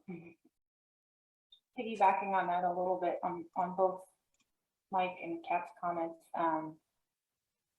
I think if I think about success in 3 to 5 years, I guess what stuck with me was just this idea that we need to focus on relationships and slow down. So I totally hear what you're saying, Mike, about payment models leading to fragmentation, but I think a takeaway for me today is that we can't just blame it on payment models. And if we take the time to build relationships across organizations and people and community, then that I think is a big lever for integration that we maybe underestimate or under-resource in terms of our time.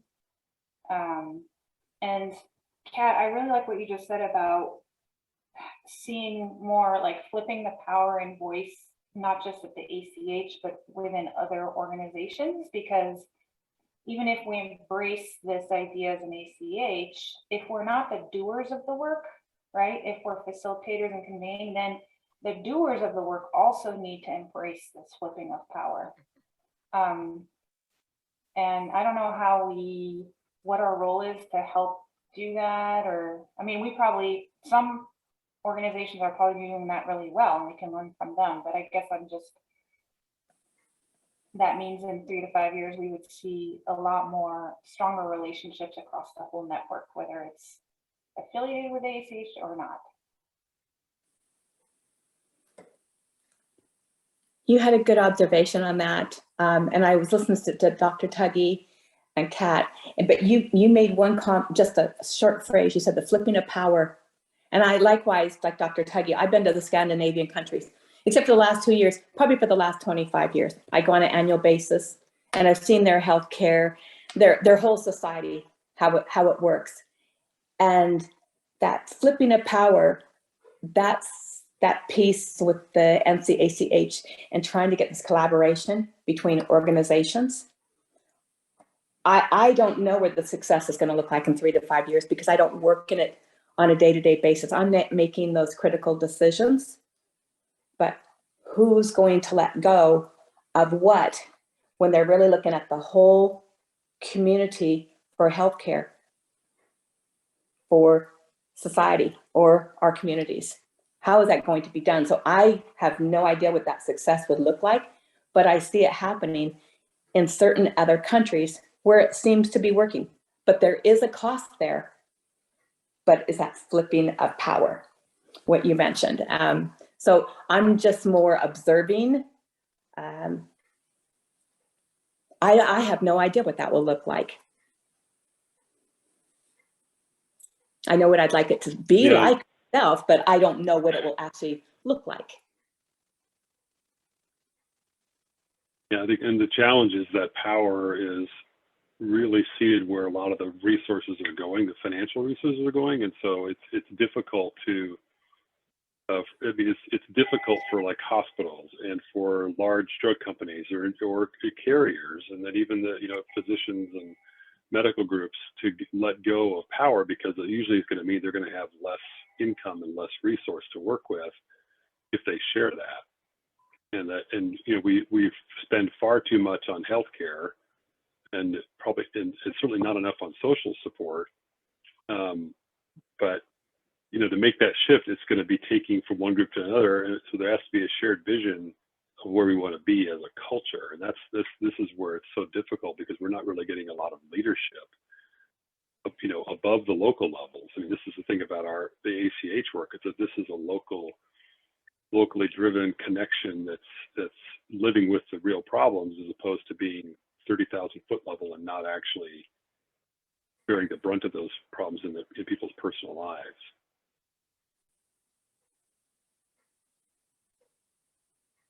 Well, I think that these conversations, just like this, Mike, are that dialogue that we're each having with each other. The listening, that part of that, part of that leadership skill. I just had the opportunity to get some information the other day. There was a TED Talk, and it goes more about this communication. I think it has to start someplace. I think we have a really good start, but how language shapes the way we think. Anyway, it's a TED Talk by Alara, I think her name's Brodutsky or something like that. But it's just how we all communicate, what our expectations are, what we want to let go of, or what we want. If we can, I hope we're all listening, because we can hear something, but we're not actually listening. So I think that communication piece is so vital. But like I said, you're in that on a day-to-day basis, but I don't know where it's going to go forward. But I think we've got to start. Like even with the NCACH has done with their grants and whatnot, I thought, okay, it's a good start, but where's it going to go? That's the piece I really don't know myself.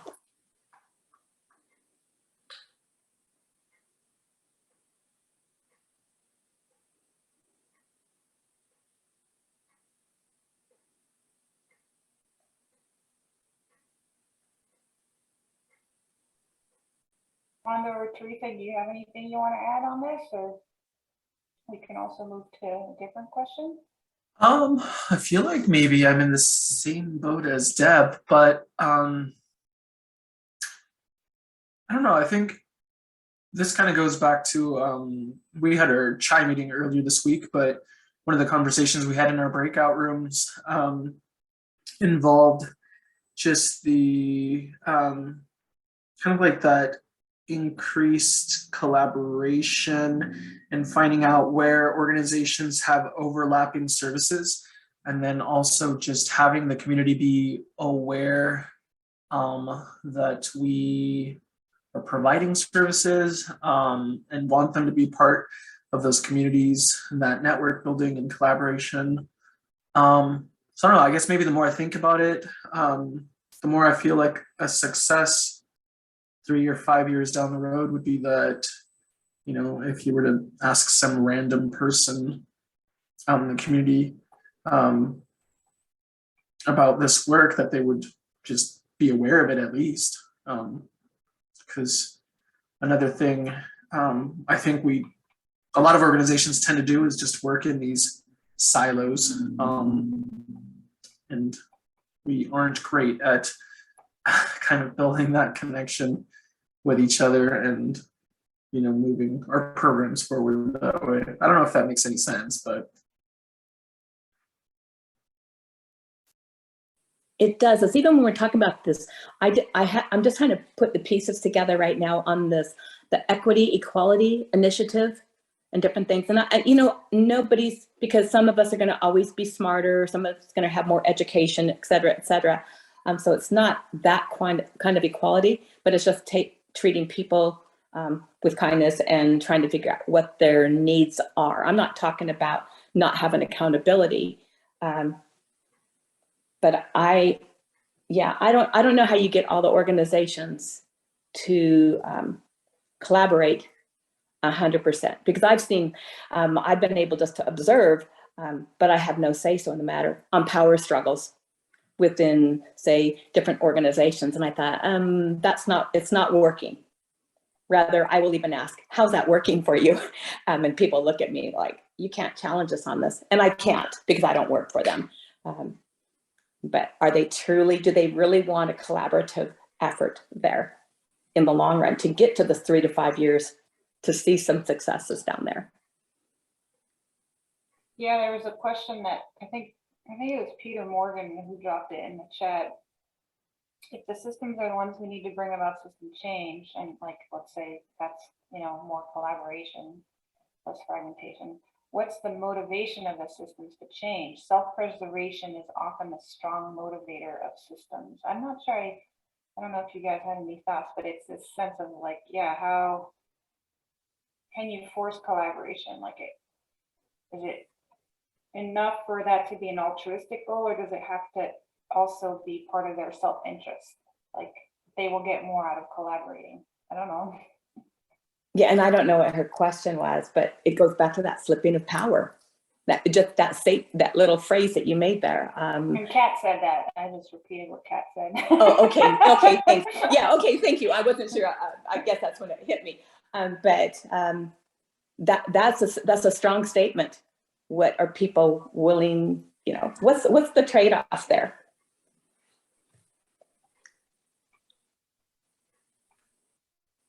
You know, I can connect resources and I can get information for people, but as far as changing what happens internally, I can't do that piece. So it has to be within the different organizations. If they really truly want collaboration, and are they really truly listening to each other? What's the trade-off?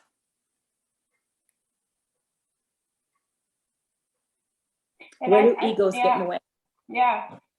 I think as an ACH, we think of a lot about that because we can't force collaboration among partners either. So I think it comes back to that role of like helping with those conversations and facilitating conversations and making sure it's dialogue, not debate. Like, of course, people have to trust us to do that and invite us to do that sometimes, but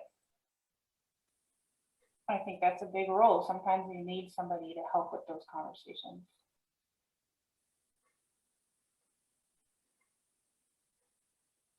Yeah, I think that's really important to have. It's in that kind of mediation role. It seems like that's a critical piece we're going to need, because there are components of our system that are not providing the value that they should be, and they would be better off in a different, either in a different structure or a different collaborative effort, as opposed to where they are now. And I think we need to figure out, who feels like they're going to lose, and how do we make it where everybody can feel like they're actually gaining something as opposed to giving up something. And I know that, like within a lot of the medical group discussions that have happened that I'm aware of around the country, there's this fear of change and loss, and they don't want to go to a different payment model, and there's just a lot of resistance to change, and it's perceived as a loss to go to these new models. But yet they go home every day and they feel like they haven't done the best they could for their patients because the system is so broken. And it's, you can't fix the system in many ways until you change the incentives around it. And that's one of the things that I think we're going to really see come to a head, because CMS is going to be making changes in how they want to pay for healthcare, because they're going to run out of money if they don't. And in doing so, it's going to force change on people. So how do we get people to be ready to change and accept change as a positive, and look at the ways that it's going to actually improve what we do, especially if we're collaborating with those parts of the system that we really need a lot of help in. We need a ton of help in behavioral health support, especially in primary care, but that's just not part of the payment structure or anything right now where it's really rewarded by doing that collaboration.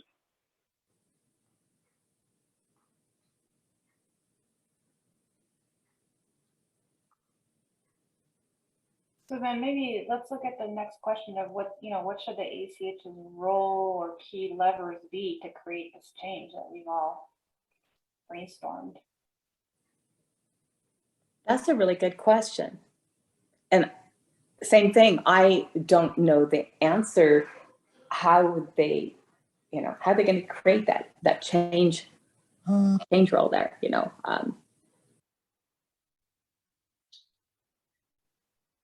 I really don't know. I don't have an answer for that. Not even a suggestion. That's fine.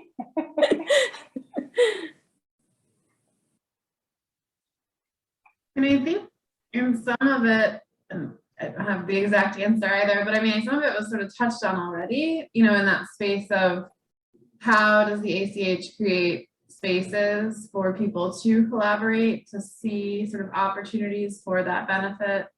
I think also sort of elevating where there has been success, whether it be even, a small opportunity for collaboration, sort of how what happened, how did that work, and what was the benefit? So sort of that end of what are you gaining versus what might you be losing.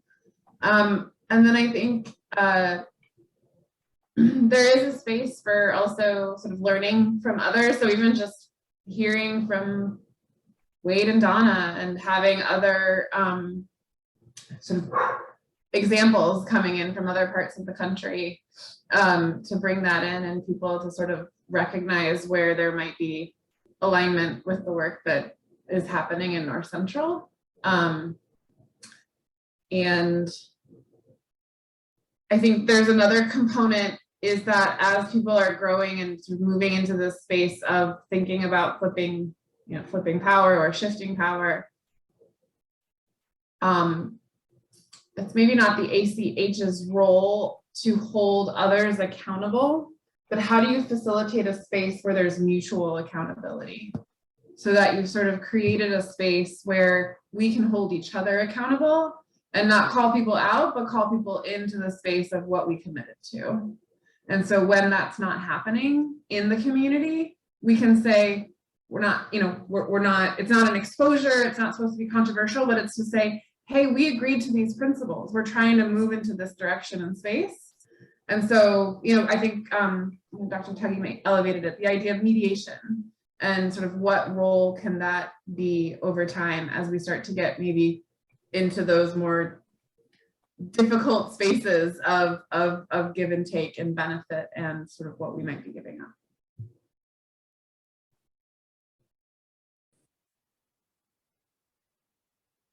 Yeah, and I think it gets particularly tricky too when you have complex organizations where the representatives that might be, like, for instance, me being on this board, I don't represent all of Confluence Health by any means. I mean, there are so many subsets of interest within that organization that is, that it makes it challenging, because there may be things that part of the organization would like to see happen, and we still haven't got the other part of the organization on board. So it makes it difficult to have conversations. I mean, there's subsets of things that are much easier, you know, like having our primary care colleagues collaborate with the local mental, you know, behavioral health support teams, and how do we work together. That would be a collaboration that could happen much easier than a larger systemic discussion about, you know, care delivery at, you know, at the whole system level.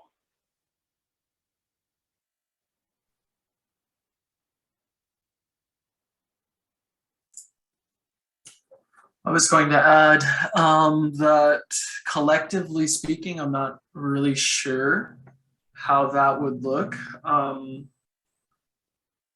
individually or organizationally speaking. I mean, I know that historically the ACH has provided additional funding to Together for Youth to support programs in opioid prevention and suicide prevention. So there's that component that has been really helpful, because sometimes it can be very difficult. It's not difficult to find grants or funding sources, but sometimes just having to apply for those and then being rejected in a lot of that, you know, definitely sets you back with the programs that you want to implement. So if that makes any sense in that regard, the funding component that the ACH has provided, you know, has been really crucial in just moving forward with our programs. So. I don't know if this is, well, it probably does apply here, but just the, like reducing the amounts of the same kinds of meetings. Like if you have all these different meetings about the same things that different people are attending, there's that ability for passing the buck. And if you reduce the amounts of the same meetings and just have one meeting, then you lose that ability for people to pass the buck or say, oh, well, that person's handling it with this meeting. Maybe if the ACH just reduces it and combines the meetings, then, and I think that's what Wendy's trying to do with the mental health one. Yeah. Yeah. I feel like I heard Wade or Donna allude to that too, like consolidating the tables and really bringing people at the same table. And I think we as an ACH need to be prepared to play that facilitation mediation role, because that does mean that there could be more challenging conversations at times, right? Yeah, I remember at one time in one of our staff meetings, like we were going around about something, it had to do with behavioral health. And I said, well, who's holding people accountable? And nobody can answer it, you know? Like somebody needs to hold people accountable.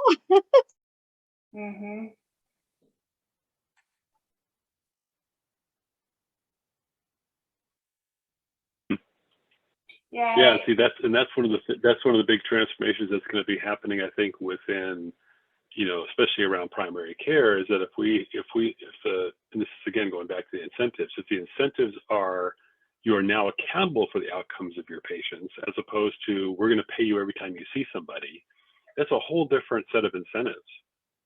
And that's been one of the major problems, I think, in our system, is that there's no accountability in the whole fee-for-service model, and that applies to every component of our healthcare model.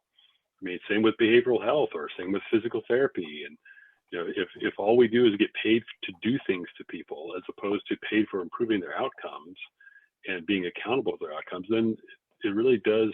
I mean, that's been one of the major flaws of our model.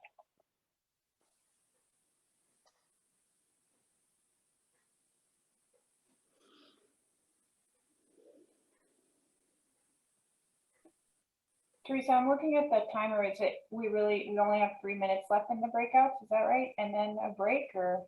Okay. Yeah, let me get back at 12:35, I think. Okay. So then maybe let's move to the final question. Were you going to say something? Were you on mute, Teresa? I was on mute. I was just saying, yeah, 3 minutes. Okay. So if all of this is true that we just talked about,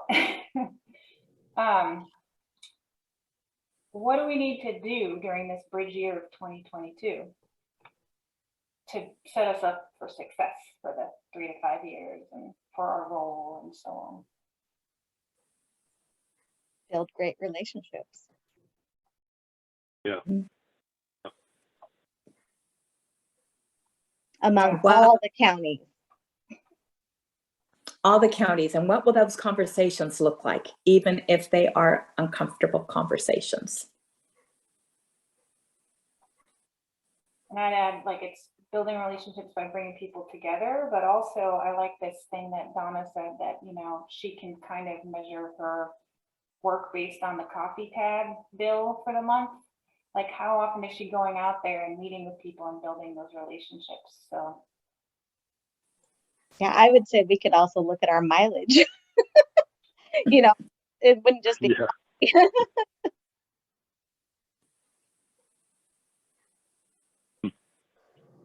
Something that I might elevate, and it'd be something where I want to dig in more and learn, you know, more about the structure for folks that I was on the ACH, the North Central ACH board in 2016. So it's been a little while. But just from, you know, and Mondo, maybe you have insight into this too, from the CHI perspective.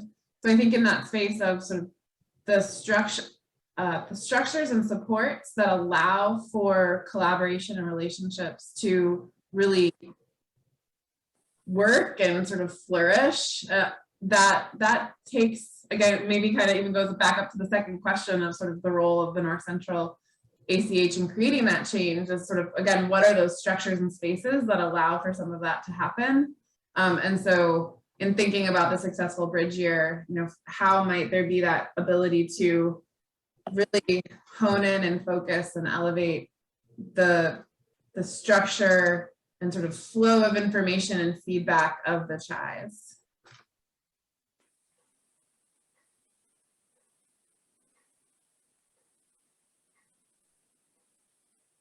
Mondo, I don't know if you have anything to add there from a CHI perspective.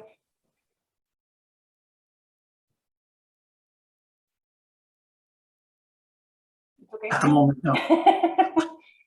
It looks like I've got like 10 seconds left anyways. You're right.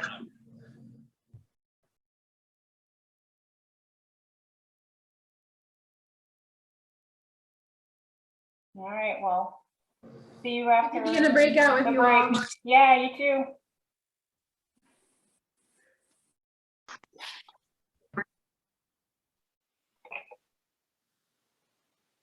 Hello. Y'all hanging in there? Yeah. Yeah. We're busy. Yeah. Yeah. Good. Well, I know you've been out there for a while, and so we're going to try to, again, squeeze out in hopefully as kind of way as possible the insights that you came up with. And again, we don't have to cover everything. That's why we didn't want to set this up as a true report out, but it would be wonderful to kind of harvest what felt like were significant ideas that we wanted to build on coming out of this meeting.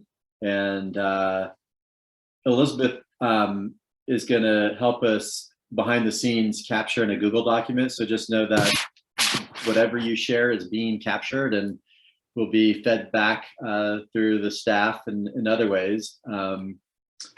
But we'd love to, again, feel free to use the chat. And I know we have a small enough group, yet a large enough group. So every once in a while, we're going to talk over each other, and that's going to be okay. No worries about if that's awkward.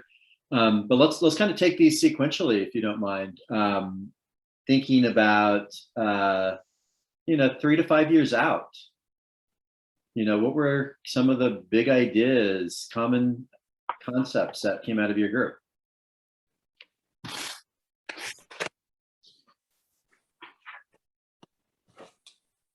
Well, I guess I could speak. I was taking notes for our breakout group, and I'll kind of talk about what kind of like the major focus pieces that we did, and then any of my group, you're welcome to jump in to explain more. So 5 years down the road, I think at the end game is having value in what we're doing, or this group, so that organizations would be willing to pay for this work to continue. And so that means if after the end of 5 years, we don't have multiple sector commitment with finances to keep this going, we probably failed. And so for this value, what does that look like? You got to have governance structure that has trust. We have to have a venue of people to be heard. We got to have good facilitation of those venues, and we have to have data to support, or a collaborative data to support systems. And so that was basically our key takeaways. We have some ideas with some of that, but I'll just stop there. Thank you so much, Ray. And nice to meet you. So you're kind of kicking us off. So yeah, we'll flip the other side of the coin around maybe what that looks like, but would love to just kind of stick with a moment. What are kind of the results? Ray used the term in game and kind of talking about the value. What other ideas?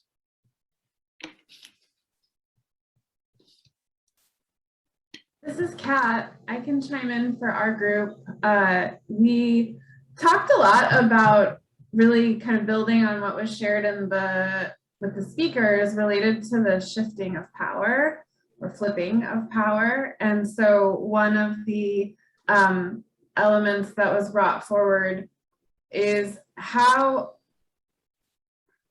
are we ensuring that individuals, community, consumers, clients, customers, sort of how we want to refer to folks, have that voice and are sort of built into the structure so that they have power and voice in this work. And so perhaps at the end of 3 to 5 years to show sort of evidence of some of that, how are organizations that make up this collaborative showing how they've shifted their structures to bring forward voice of our community to really drive decision making, and what does that look like?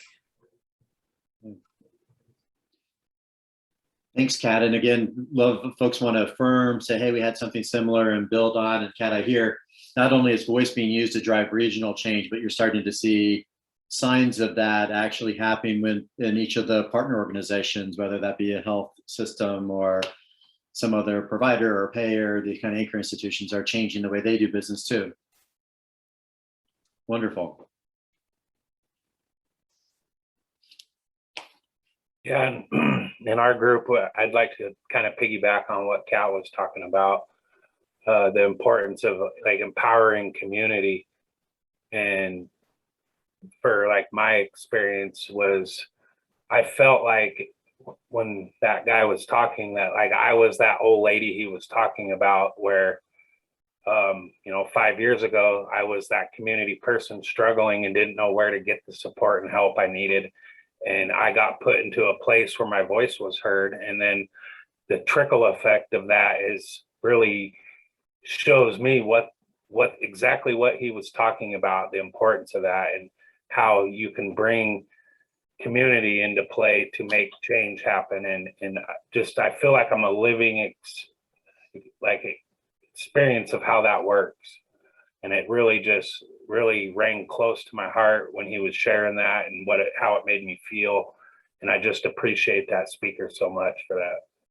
Just a really, really rich story that he shared. And I can see how it can open up so many doors for our systems, our community, and all of us as a board. Well, all of you as a board.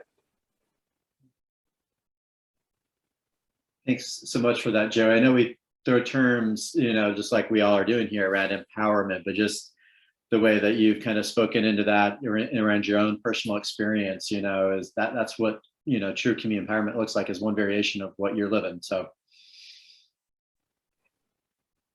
For our group, I'm going to bounce around from a few things that we've heard. One thing to kind of pair off of what Ray said, a number of our members said, was measurable outcomes, especially around how we're achieving the social determinants of health. And maybe to feed a little bit on what Kat said, You know, hearing and collecting stories where residents and community members are sharing how they've made an impact on, you know, health and system changes and decisions. That is just an example of us getting this process right of how we're really collecting authentic community voice and partner voice. Would be a great outcome to see. Another thing that came up too is that got mentioned in a few of the questions, celebrating those small wins. Sometimes we always think about outcomes, but we think about celebrating the wins that we see and continuing to encourage and promote individuals. And then this wasn't necessarily to this question, but potentially applies to it. And it is that when we ask how we're moving this, instead of the region saying, what are you going to do? As in like, what's NCACH going to do? What are we going to do to try to change?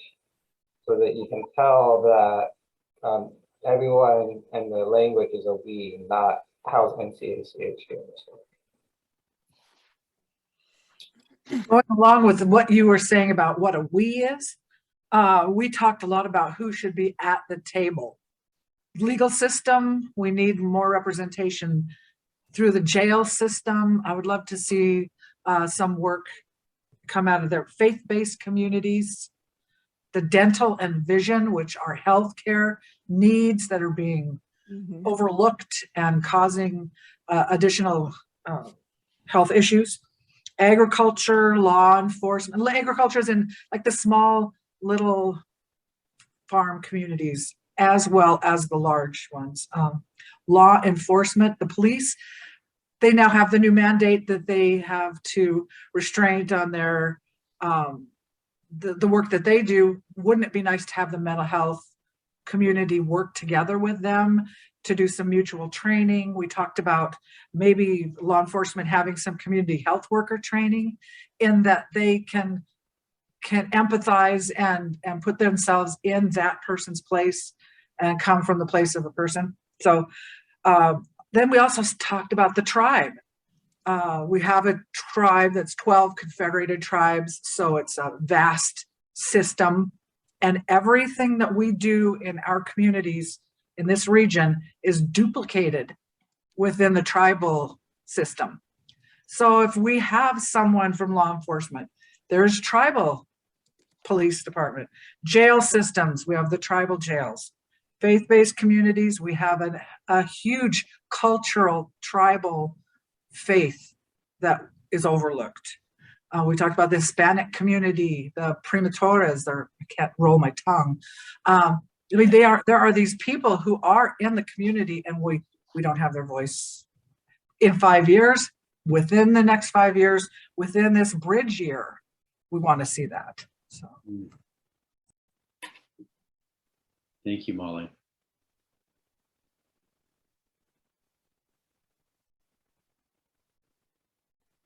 Well, so there are result areas, end areas that haven't been expressed. As I know there's a fine line between what results we get and how we do it. And that's, in some ways, I'm hearing the process is one of the results we're going for, a change in the way that we do business. But what other things? We did also talk in that same group about shared measurements and shared results and the strength in that. And then our final piece on that was breaking down the silos.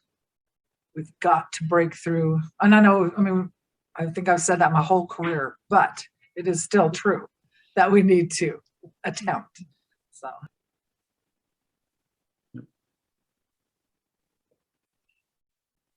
Well, do we want to drill a little bit more deeply? And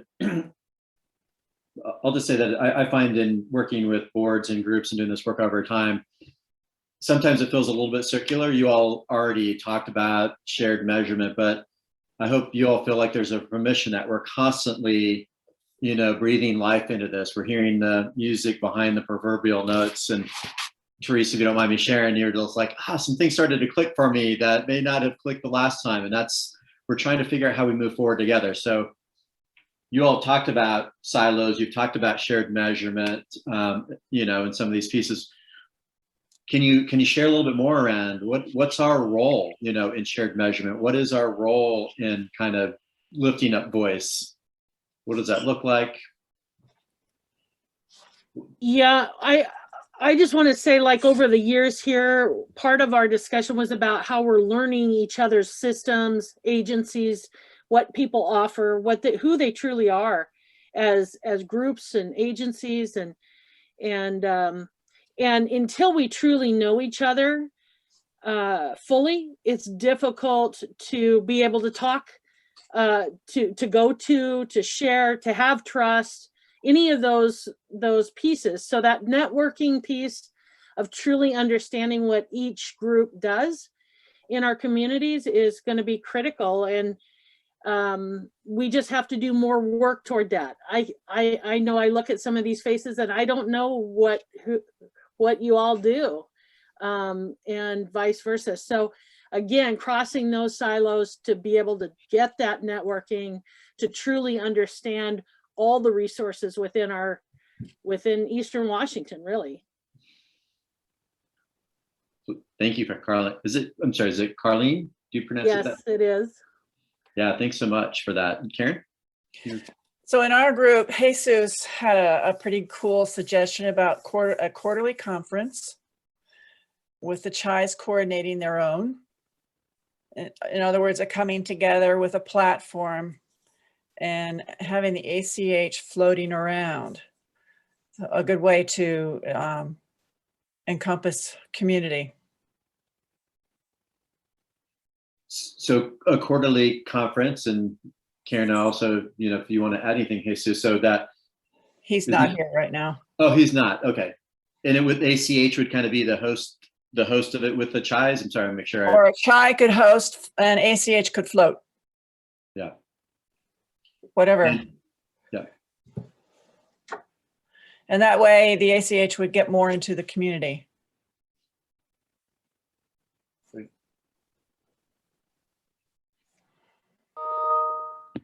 For our group, sorry about that. For our group, we were talking about having some small wins. You have to kind of,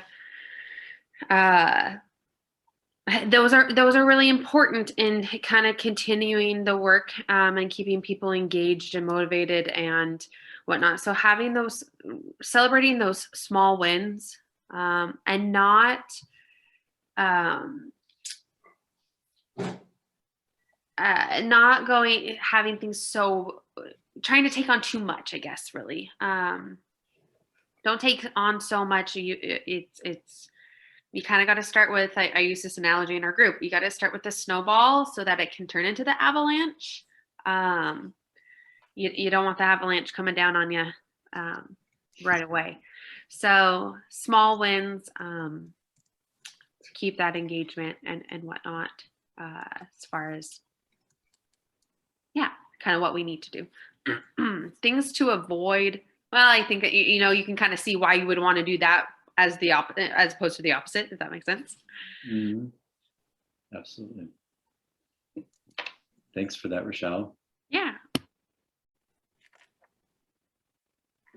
When I really look at the NCACH and where I see their responsibilities, and looking at the CHI, which is what I'm part of for Chelan Douglas, I think that both of our jobs are to, and I really like this, it was brought up in one of the discussions, to bring focus to problems and issues. That's what our job is. We aren't supposed to be fixing everything, but being able to provide assistance. For example, I can just, getting the funding you need and asking ACH if we could find funding for programs in a rural area. I'm not in a more urban area. I'm in a more rural area where it doesn't seem there, like when I first moved here, there was a lot of resources, but there is, It's just, we need to know how to get them, and being part of the CHI, those issues could come to the CHI, and then figuring out how to solve those issues. So it's not that we as groups, as the NCACH or the CHIs, solve the problems, but we provide assistance to or facilitation to the community when those problems arise. So I think that's a big piece that is important to look at. Thanks for that, Terry. Seeing some chat going on here. And I think when I hear that, and when I hear Wade say that, there's this important nuance between, really helping to influence and create the conditions where a community or institution solve the problems, but stop being short of actually being the ones that do that. So it's not, it's I'm trying to reflect back without putting words in your mouth. There's lots of groups that identify problems, but there's a huge gap between problem identification and actually getting solutions. And so I hear in your comment, Terry, that there is this nuance where you all would be helping to solve the problems, but not be the doer of that necessarily, bringing it either to the CHIs or local communities, or bringing those to Kat's earlier point, I think, or maybe, helping institutions change the way that they go about doing their business. Is that fair? Great. What else we can go anywhere you'd like at this point, but what really felt significant where you all had some energy around, including things that you feel like are really critical for this next year? Please. Ray, I see you raising your hand. I think our group, we really found that good facilitation is going to be the key moving forward, and making that answers so many other problems and all of these other concerns, and it creates not unify, maybe it does unify, but it creates collaboration. And so if we do anything, at least our group, in our group, we're welcome to step in. I felt like if we don't spend money or double down on collaboration or facilitation, not only at the ACH board, but also at the CHIs, having maybe full-time dedicated staff for that, then we may not win at the end.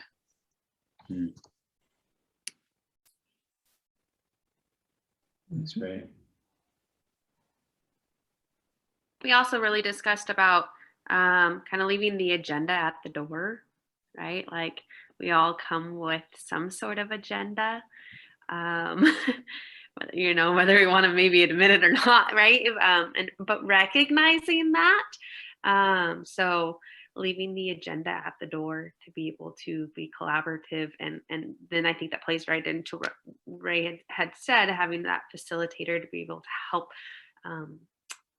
we communicate that and keep that in perspective as we collaborate and have those organic conversations. Yeah. Thanks, Rochelle. Peter, I see your hand up. So I just wanted to tag on to something Carlene said about knowing each other, and tagging in what Wade said about relationships, and what you said about dialogue versus debate. That as Wade said, to go far, you need to go together, and I think that depends on having the kinds of relationships across the community that allow for heated debate. I mean, heated dialogue. Where people disagree, but the people that disagree one day can come back as friends the next day, because it can't be all kumbaya and roses. I mean, there are tough issues to discuss, but if we create a culture within the ACHs and the CHI where we're clear about what we're trying to accomplish, and that transcends our personal issues, that's foundational. And I thought that maybe this gets to the question of what do we want to do and what we want to avoid. And what we want to do is to create that that relational culture that we can build on over time. Because if we get that wrong in the beginning, I mean, not that we're just beginning, but you know, if we get that wrong, it goes sideways in a hurry. Anyway, I just wanted to channel Wade in that because he was good about, you know, also getting deep into the community. You know, he talked about walking around, and I think it's easy for me personally and for a lot of us to be at the very top of the community, but not connected to the voices that need to be heard. So, you know, across relationships, across, you know, systems, and but also deep into the community. And you know, Peter, early on last year, going through the strategic planning with the board, we did the updated mission and everything, guiding values. One of those was that we will disagree. Promise you, we are going to disagree on something, and be welcome to that, and embrace it and come to some mutual understanding at some point. But we wanted to acknowledge it right up front that we don't all agree in the same level and the same way. And that's okay. We want that, to acknowledge that piece. So. Thanks for that, Molly and Peter. And, you know, observation that, again, you know, has been alluded to a few times today. We're in a really tough spot in the United States right now. There's a lot of lines that divide different parts of our community. And I think that as easy as it is to kind of, you know, separate and kind of play into what sometimes feels like kind of culture wars, that people are really desiring spaces where they can be honest and they can disagree and know that there's something bigger. So, you know, we see this in some of the work that we're doing in Wisconsin. I think Wade's description, and you all, you know, in your own ways are starting to do that, but that space where we can talk about what matters, sometimes disagree, but ultimately know that there's such strong facilitation and such a strong relational capital to kind of still move something forward is quite extraordinary and a great aspiration. What else around in terms of doing, avoiding, and particularly even thinking about in this kind of upcoming phase, it's kind of bridge year?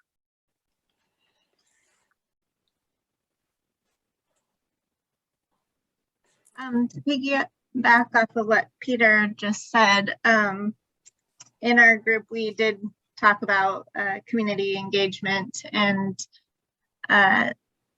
hopefully through the bridge year and beyond, the ACH can really help gather the input from community members and what gaps and needs they are truly seeing in our different region area. And then also any projects that come out of it, like having a clear voice from the community and knowing exactly what is needed instead of just kind of guessing what we think is needed in our community, really getting down to having the voice of the community and then moving forward with the projects as well. And then also having the ACH help with consistency from partners throughout the region. And also they've done a great job at being a neutral convener for the 4 different counties, but continuing that as well and bringing the different partners to the table. Mm-hmm.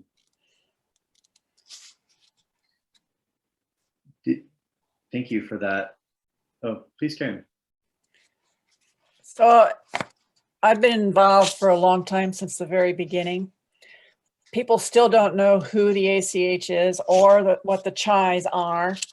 You know, when I talk to people, I have to do a lot of explaining. I don't know, you know, we're talking about community involvement. Well, the community needs to get to know us.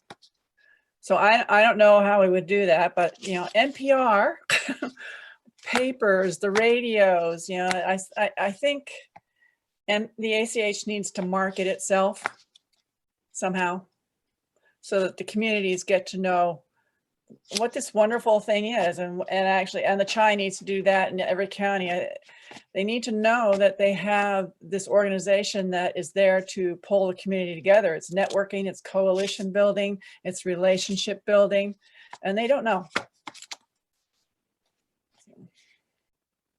Or they don't know enough. You know, I've been noticing the information that goes out regarding COVID. And this is on social media, and the Department of Health and CDC, they're all, it's a shared voice. It's the same message, and it's out in something that an elder would understand, a teen would gravitate toward and go, what's going on here? Children, so I loved the way their approach and how they got the word out about whether it's vaccinations or what is COVID or wash your hands. I mean, they have all sorts of messages, but they are all engaging. And I love that. And I thought, wow, couldn't NCACH get the word out on who we are and what we do for teens, for elders, for, you know, and do it all the different ways. Yeah. Marketing. And Karen, you bring up a good point, just even kind of on top of that for this year is even for everyone on this call, you know, that we understand what the ACH is and what we do, and we kind of have that same message and that same understanding that we can spread to all of our partners across the region. Because I know even, you know, in our group, one or two individuals was asking really like trying to grasp how our change was and what that really meant as an organization. And I still think there's even a lot with this group here that we can continue to learn, to grow on, and center ourselves around so that we all kind of know what our North Star is. So John, along with just to add to what Peter, Molly, and Karen have been talking about, you know, marketing not just of the ACH and the CHI, but really how to display data to the community that's clear and understandable about, you know, what projects are being done, what is the progress that's been made on those. Some of the things that Molly's describing, you know, are really not so much words as they're actually they're more easy for people to understand in terms of graphics and you know, data displays that the community actually can relate to, so they understand it. It's presented in a way that's very clear to them. It's presented in a way that's culturally appropriate for them, so it makes sense.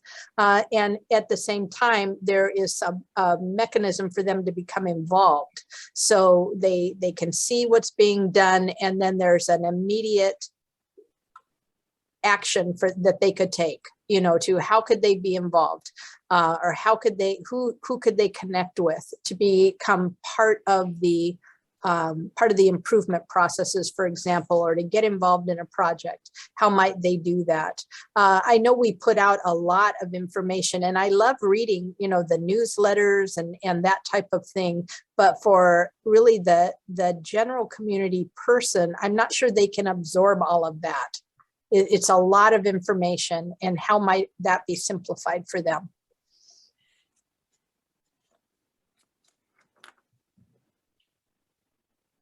Well, I'm going to pivot here in just a second, but I want to, if there's one other thing that somebody's holding on to, so I just love to kind of put this out there before we do pivot. Just want to hold that space for a second.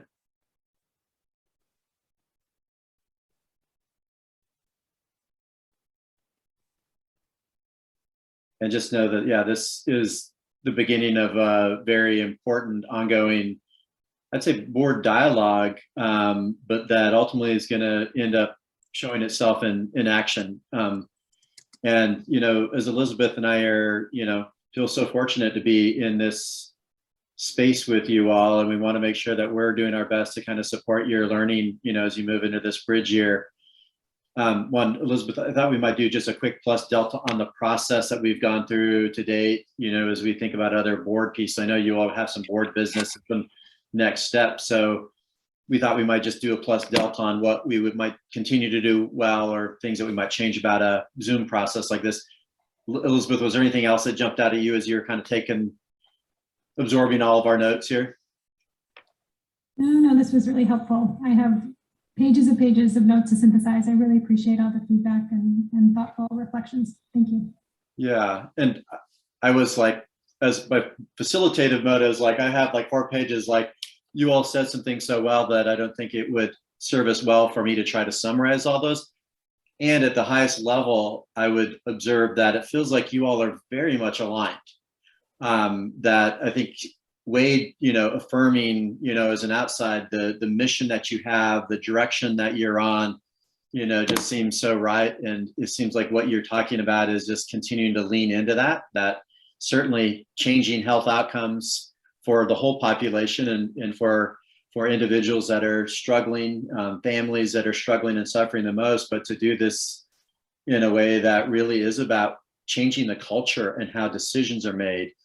So I heard a lot of aspects of that. You all are aspiring a culture change at a collective level, at local levels, at institutional levels.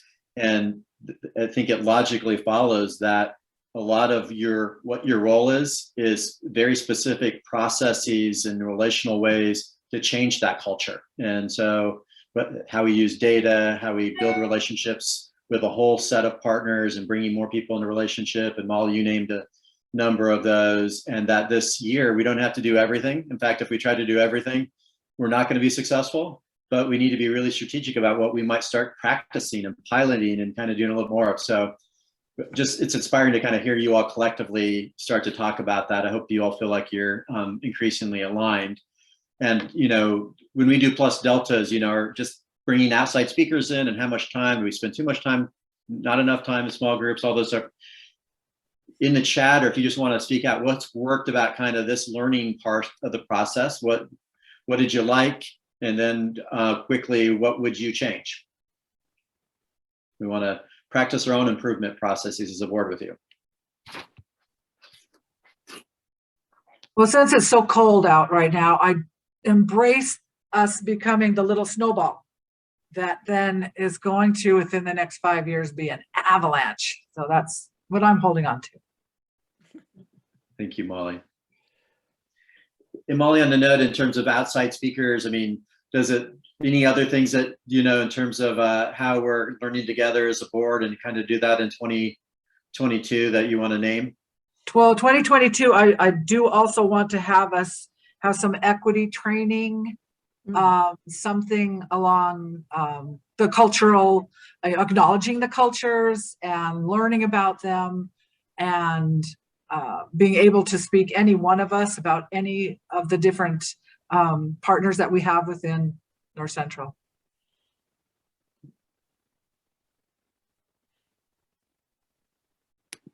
Great, thank you for that. Yeah, please, Mike. I really liked, Wade's focus on, really about compassion, grace, and love. I mean, I think that's something that we don't talk about much or enough. We talk about it some, but I think, one of the things that I learned from my colleagues when I was at a meeting like 10 or 12 years ago with the leadership of family medicine across the country. And one of the guys said, he says at the meeting, he says, we love our patients. We love taking care of these people. We care for them deeply. And, just articulating that shaped the whole tenor of our proceedings for the next several years, actually. It influenced us for the next 5 years, just by articulating the fact that we do this because we care for people. And I think that was a really powerful thing that Wade said. Really appreciated it. Thanks, Mike. See just a couple of things in the chat. Thank you for that. So 2 related ones is just sometimes with the guest speakers, they were so incredible that a couple of you felt like we could have a little bit more time and more question time with them. Could have been helpful. So we can kind of factor that in as we bring in some outside speakers. Any other final comments around what has worked or you would change in terms of this kind of learning part of the board meeting?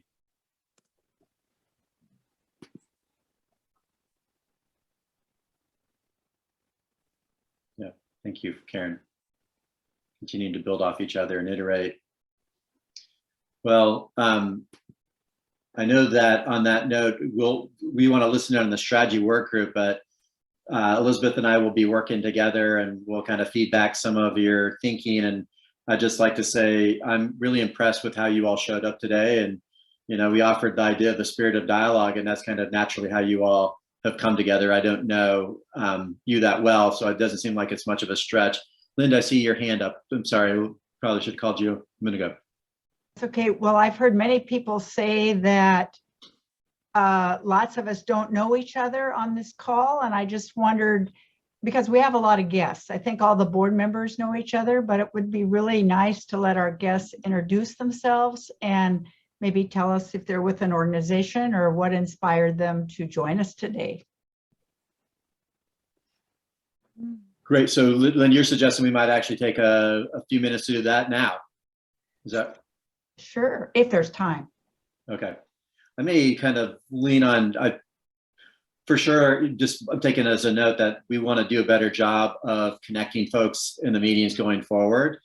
And maybe we could do the strategy group and then kind of come back to that at the end. We probably could have gotten the order a little bit better. So thanks for that. That will be an improvement. And Monte, we probably do have time for that. And, you know, kind of going off of Linda's comment in that, not even just in these groups, you know, sometimes, you know, we miss the importance of building relationships and, you know, building that trust like everyone has said. And that's something that we maybe as an organization look at putting more focus into and encouraging partners across the region to do that. There's ways to encourage that relationship building as well. Yeah. So a broader concept, like we talked about at the beginning, if this is going to be a relational group, we need to start with this right now. And again, Linda, I'll kind of just, it's this group's meeting in a sense, look, we have time. Are you suggesting that maybe people at least take a minute or two and maybe give a sense of those that aren't on the board? I know we don't have probably time for every board member. We might do that in the future. Is that? Right. I mean, there's a lot of people on the call that I've never met before. Yeah. So. And Monty, maybe I can jump in and give a little context and a backstory for why we invited additional people to the board. And that's actually some work that I've been doing with the awesome CHI folks on the call today, where we're actually starting to test and push on this, like what is the ACH's relationship with community and specifically the CHIs, and how do we cede power and be more of a steward rather than a controller of the funds that the CHIs have allocations for. And in those conversations, we realized like what we're really trying to figure out is how to practice as a network and a distributed leadership network. And so we invited them and their leadership councils to join us today. And also I think in December, a few of you came. So that's why you're seeing a lot of new faces, and we probably should have done a better job of describing that at the beginning. So note to self, but maybe I will kick it off to those CHI folks to introduce yourselves.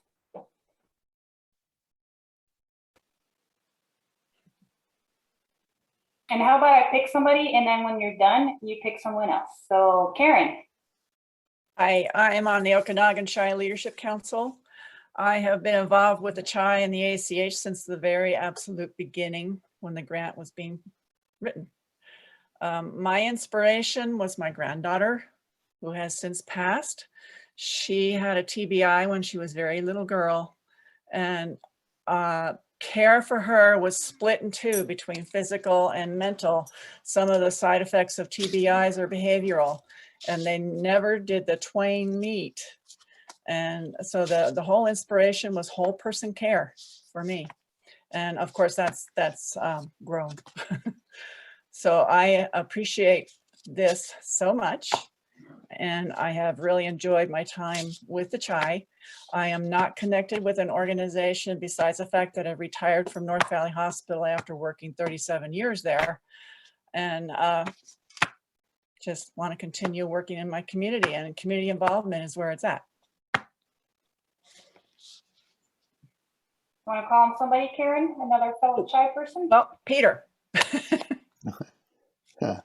Thanks, Karen. So I'm Peter Morgan. I'm on the CHI Leadership Council in Okanagan. So Karen and I work together, as does Ramona. I'm also on the Family Health Centers board, so I'm involved in the healthcare scene as well. And some of you know me from my time on the ACH board. I'm really drawn to this work because I'm fascinated by the notion of collaborating across systems and structures, because it feels like that's where the system change needs to happen. So I really want to be a student of places where that's worked. And the two speakers today really inspired me, because I think they they show what happens when an organization like the ACH or the CHIs can become the community voice that brings people together, but also holds them accountable, because I think nobody really has the whole community perspective, and that's our role. And so anyway, I'm want to be a learning person, and enjoyed today a lot, and looking forward to the next iteration of the ACH and the CHI. Thanks. And I'll call on Terry Weiss, because I know Terry, and she's on the Chelan Douglas CHI. Thank you, Peter. Yes, I'm on the Chelan Douglas CHI. I got interested in the way things were run in a more rural area because I am a retired family nurse practitioner from Seattle. I am passionate about healthcare and have loved my job, and I wanted to, again, try something a little different and get involved in an area that I've never been involved in before. I started running the free clinic through Upper Valley Mend in 2016. I realized, like, where are all the resources and how do you connect with people? And so I got involved in CHI, and before I knew it, it was on the leadership council, and actually very quiet for the first 2 years because I'm trying to figure it out. But I really feel it's important to have a community voice, and that is the only way we will see change. And I realize there's so few of us who are willing to get out there and be that voice. And so I'm learning how to do that. So I will give it to Kelsey. All right.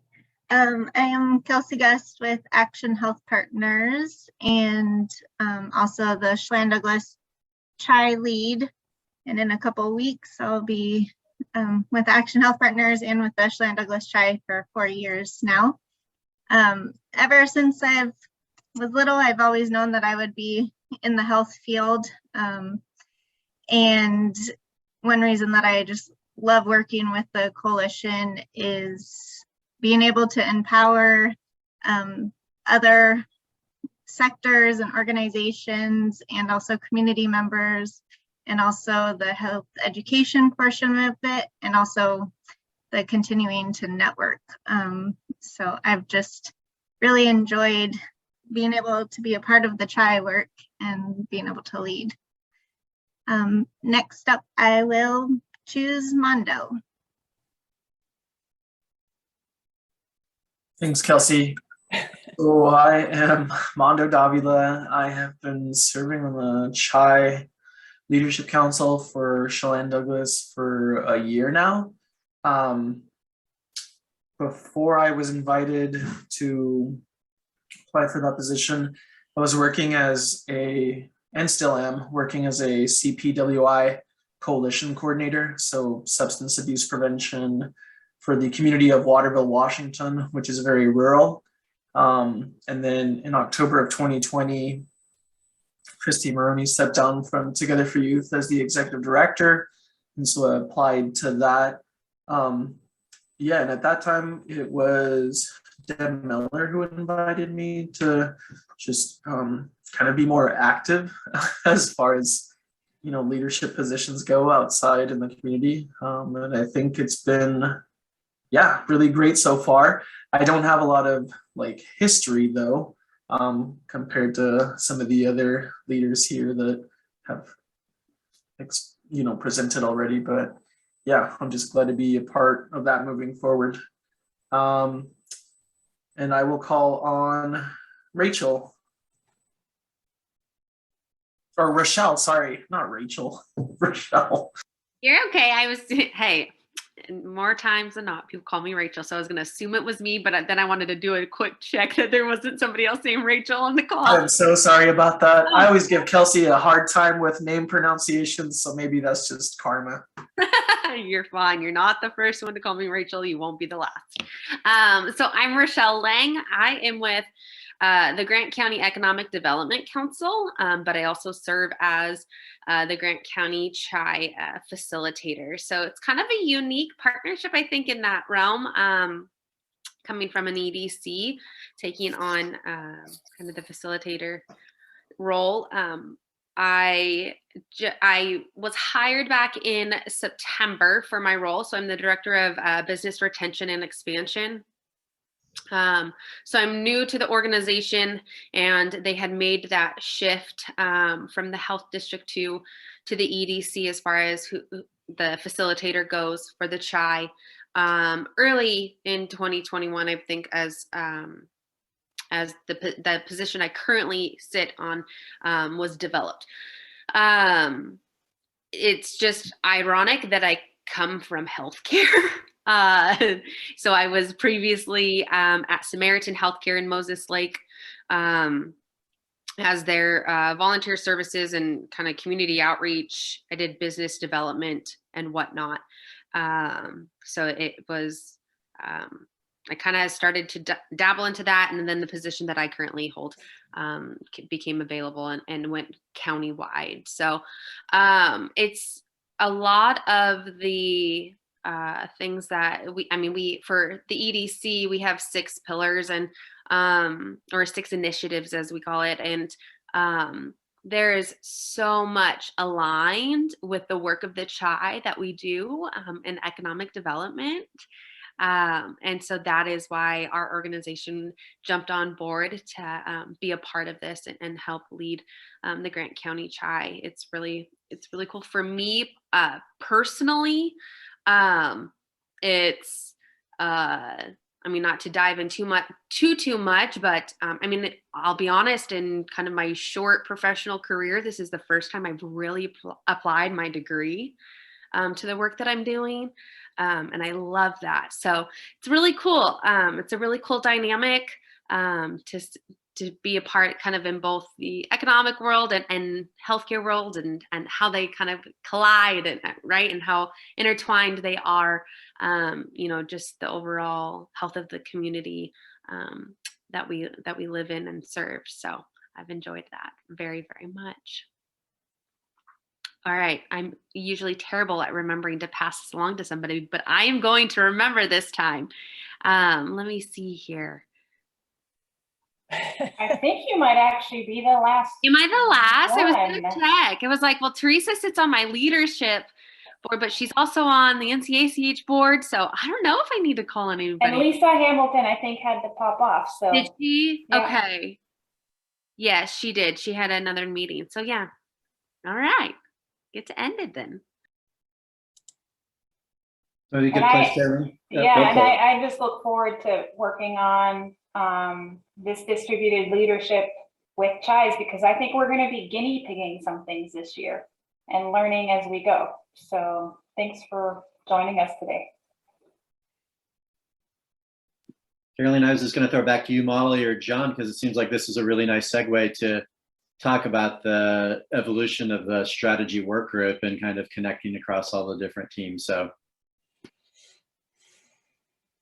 And Molly, I believe we're going to have you share a little bit about that. Okay. All right. So looking back on 2021, we actually did a lot of work already in the strategy work group, meeting and understanding what other organizations nationwide have done similar to the work we're doing. We updated our mission statement, guiding values. We established our 3 pillars. But now going forward in 2022, we need to champion NCACH. We need to be the cheerleader, the one that who needs to be at the table. We don't know everyone. So this is our chance through the strategy work group to identify and see how the pieces fit together, connecting across different organizations, different roles, different cultures, learning new ways of learning and working together. This is all something so new. And we want to expand the group membership to include not only board members like we have at the moment, but to the CHI members, staff, of NCACH and that community voice that we're looking for. And we will develop accessible, sustainable, community-tested version of our 3 pillars. And our goal is that partners will understand what we're trying to do and how to engage with us at a level that's right for them. When I'd first read this, it felt like it was almost a manifestation, because it's like partners will understand what we're trying to do. But actually, it's our goal to get to that point. We are going to continue to work on that. So the strategy work group is going forward. We will be looking at expanding who attends. And so you may be tapped on the shoulder, or you may come forward to us with interest. I don't know, John, what do you want to add to that? Yeah, I mean, just as we are evolving as an organization, you know, that work group is doing the same, right? You know, we're looking at how we're sharing decision and distributing knowledge and leadership. And that's the ultimate goal. We're going beyond just the board, just the staff, and trying to, in a small way, emulate what we want as a community. Knowing again that, you know, 10 members of a work group or 15 members of a work group doesn't represent the community, but it represents stewards of how we are going to go about getting community voice.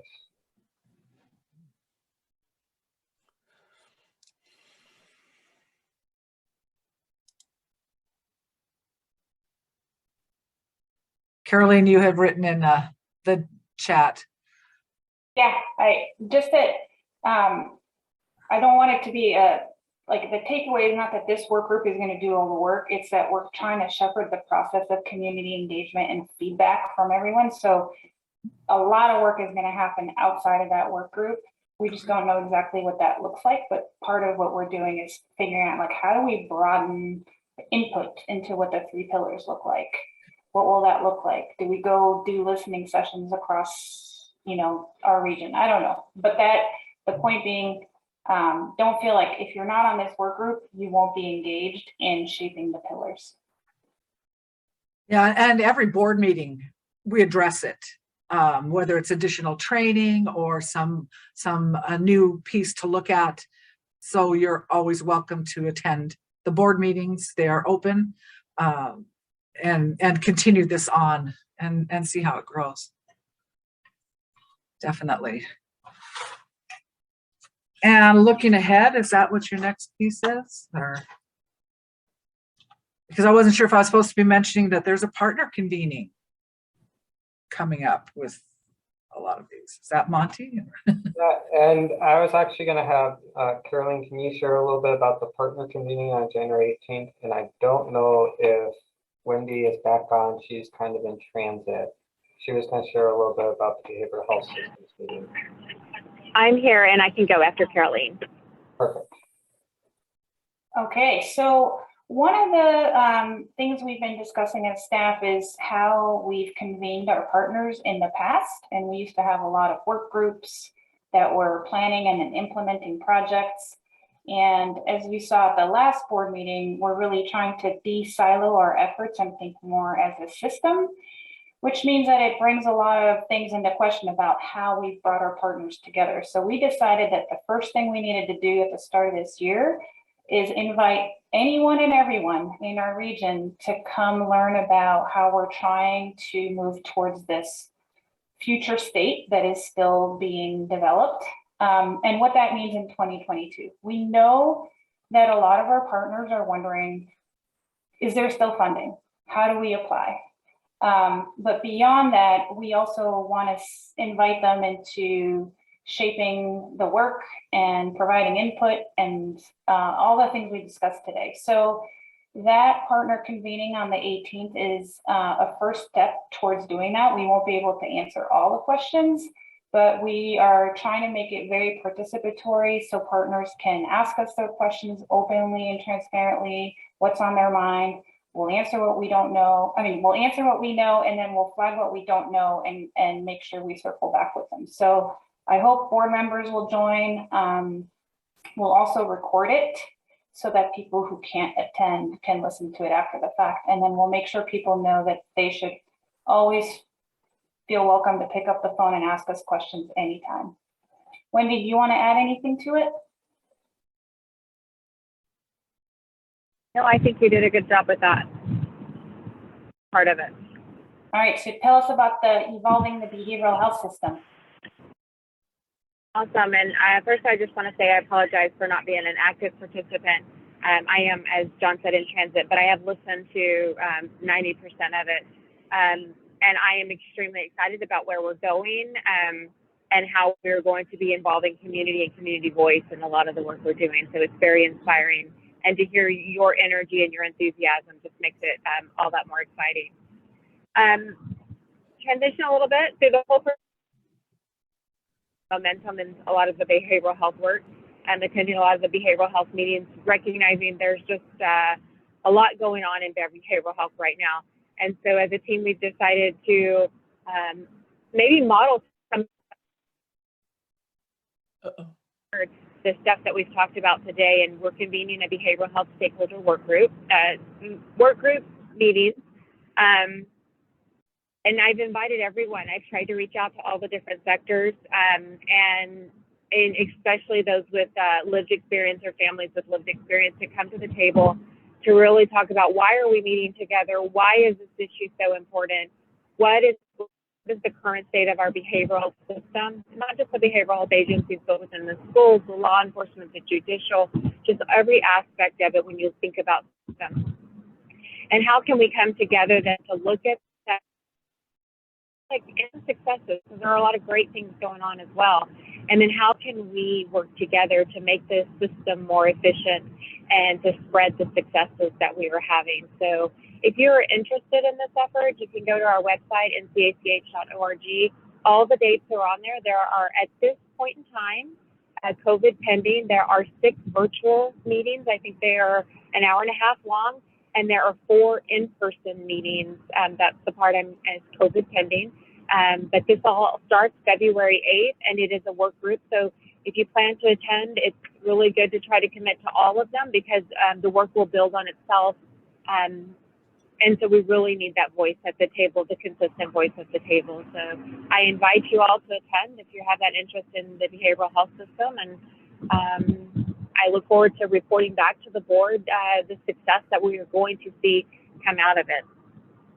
John, I'll turn it back over to you. I think that covers kind of some of the updates and looks ahead. And, you know, if board members are interested in joining, please sign up and join those things. One of the things, just like today, a lot of what we did today at the board meeting is really for community members just as well. And that is why we have the coalitions here today. And even in sometimes in, you know, these partner convenings, it's not just for the partners. We're all, again, this is the grand we, not the us and them. So we're all in this together. And so any way we can join and learn in any venue that is, we really want to do it together, not just as a board and not as a community. So really encourage everyone to be listening in, participating as much as possible. And Monty and Elizabeth, is there anything else in this section before we wrap up and move to the small amount of board business we have? Nothing else. Elizabeth and I really appreciate being on this journey with you and inspired by your ideas and are looking forward to more. So we will jump off right now and let you do your last piece of board business. And let me say, Monty, Elizabeth, as we talk about getting to know each other and as partners across the region, that includes both, you know, Monty and Elizabeth is pretty much an extension of our team. You know, we get to see them more often throughout the week, but I hope too that you guys, board members and community members alike, get to know Monty and Elizabeth on a personal level as well. We look forward to that. Thank you all. Thank you.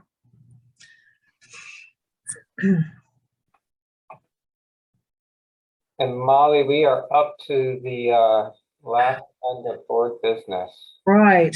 And I'm not sure, are we down to just board members at this time? I'm looking through the names and it looks like possibly.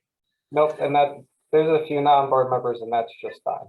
No one Right. has to Get off. Just you can listen to board business as much as you can listen to anything. All right, so we have a couple of resolutions before us today. One is new business, another is just a cleanup at the advice of our attorney. We will have some cleanup on one of our resolutions.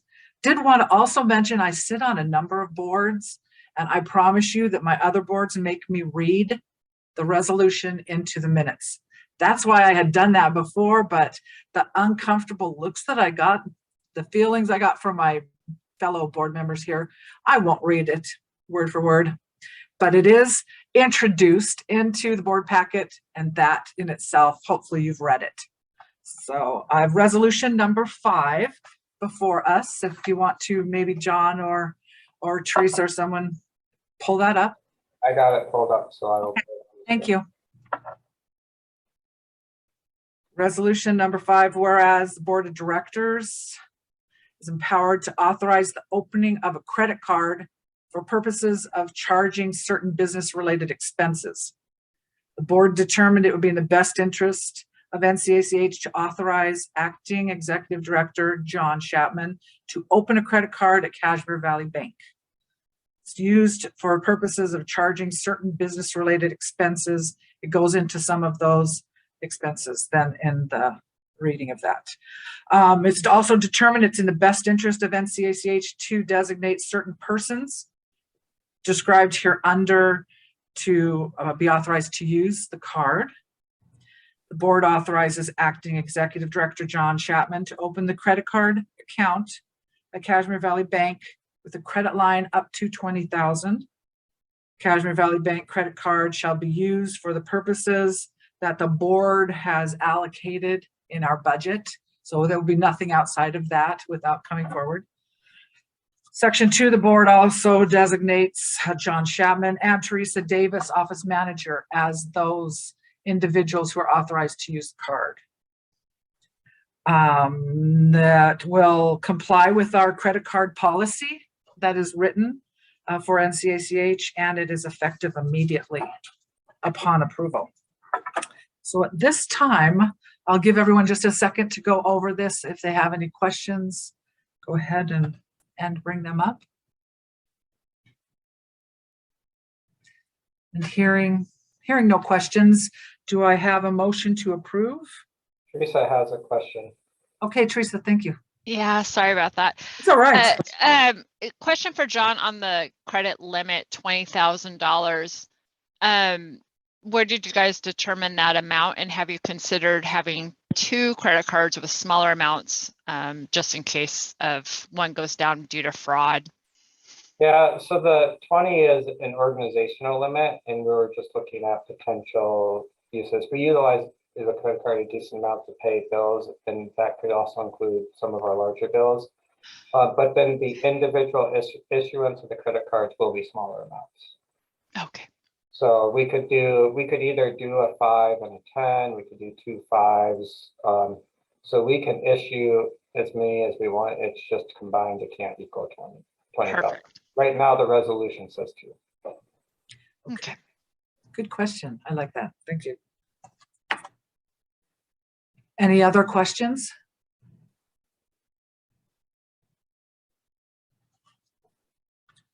And then hearing none, do I have a motion for approval? This is Ramona. I'll make. Sorry. Ramona has a motion. Do I have a second on that? I'll second that. Okay. So I have a motion and a second. Any other further discussion, questions, last moment concerns? And I'm not hearing any. So at this time, I'll bring it out to a vote. All those in favor say aye. Aye. Aye. Aye. Opposed would say nay. And abstained, none. All right, motion carried and approved for the credit card.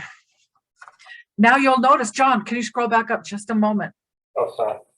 This has also been brought forward to us by our attorney that we should have all board members signing the resolutions. I'm going to leave the logistics of that up to Teresa and her capable hands on how we will get those signed by everyone. It's a DocuSign typically, correct, John? Yep, right, Teresa. Yes, I will do that. And then I'm also going to send that along with the annual conflict of interest policy at the same time, probably. Very good. I like that. Okay. All right. We do also have one more piece of business. Resolution 6.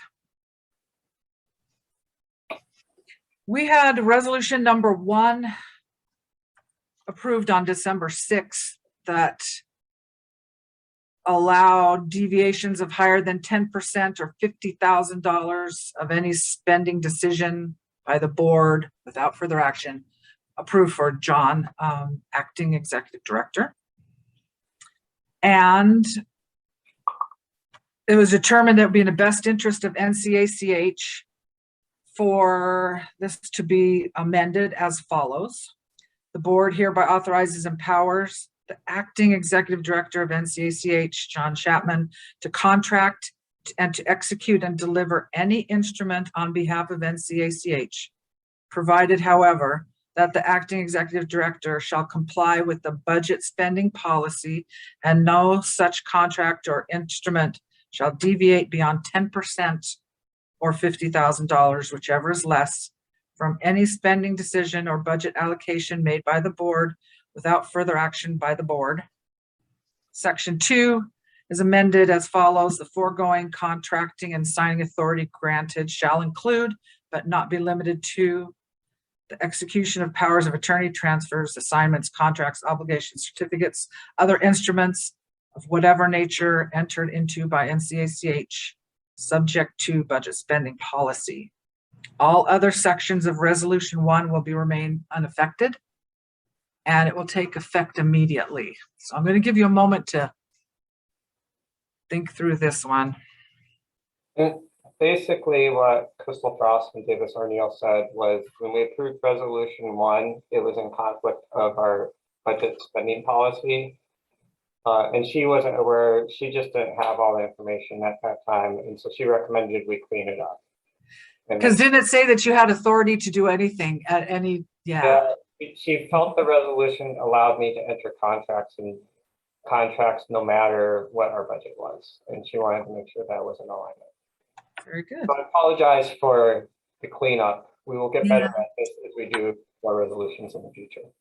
And again, this resolution will also need to be signed by everyone upon approval. So at this time, I will entertain a motion to approve.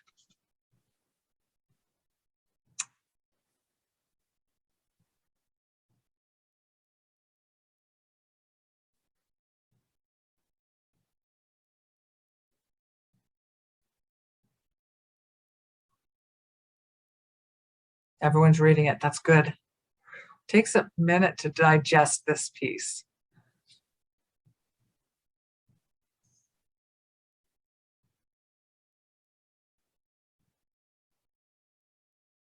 So we're just looking for a motion to approve so that John cannot have the authority to do everything and anything he wants. I'll make a motion. Thank you, Ray. Okay. Have a motion. Second it. Thank you, Dr. Tuggy. All right, I have a motion and a second. Any questions? Any clarification anyone needs?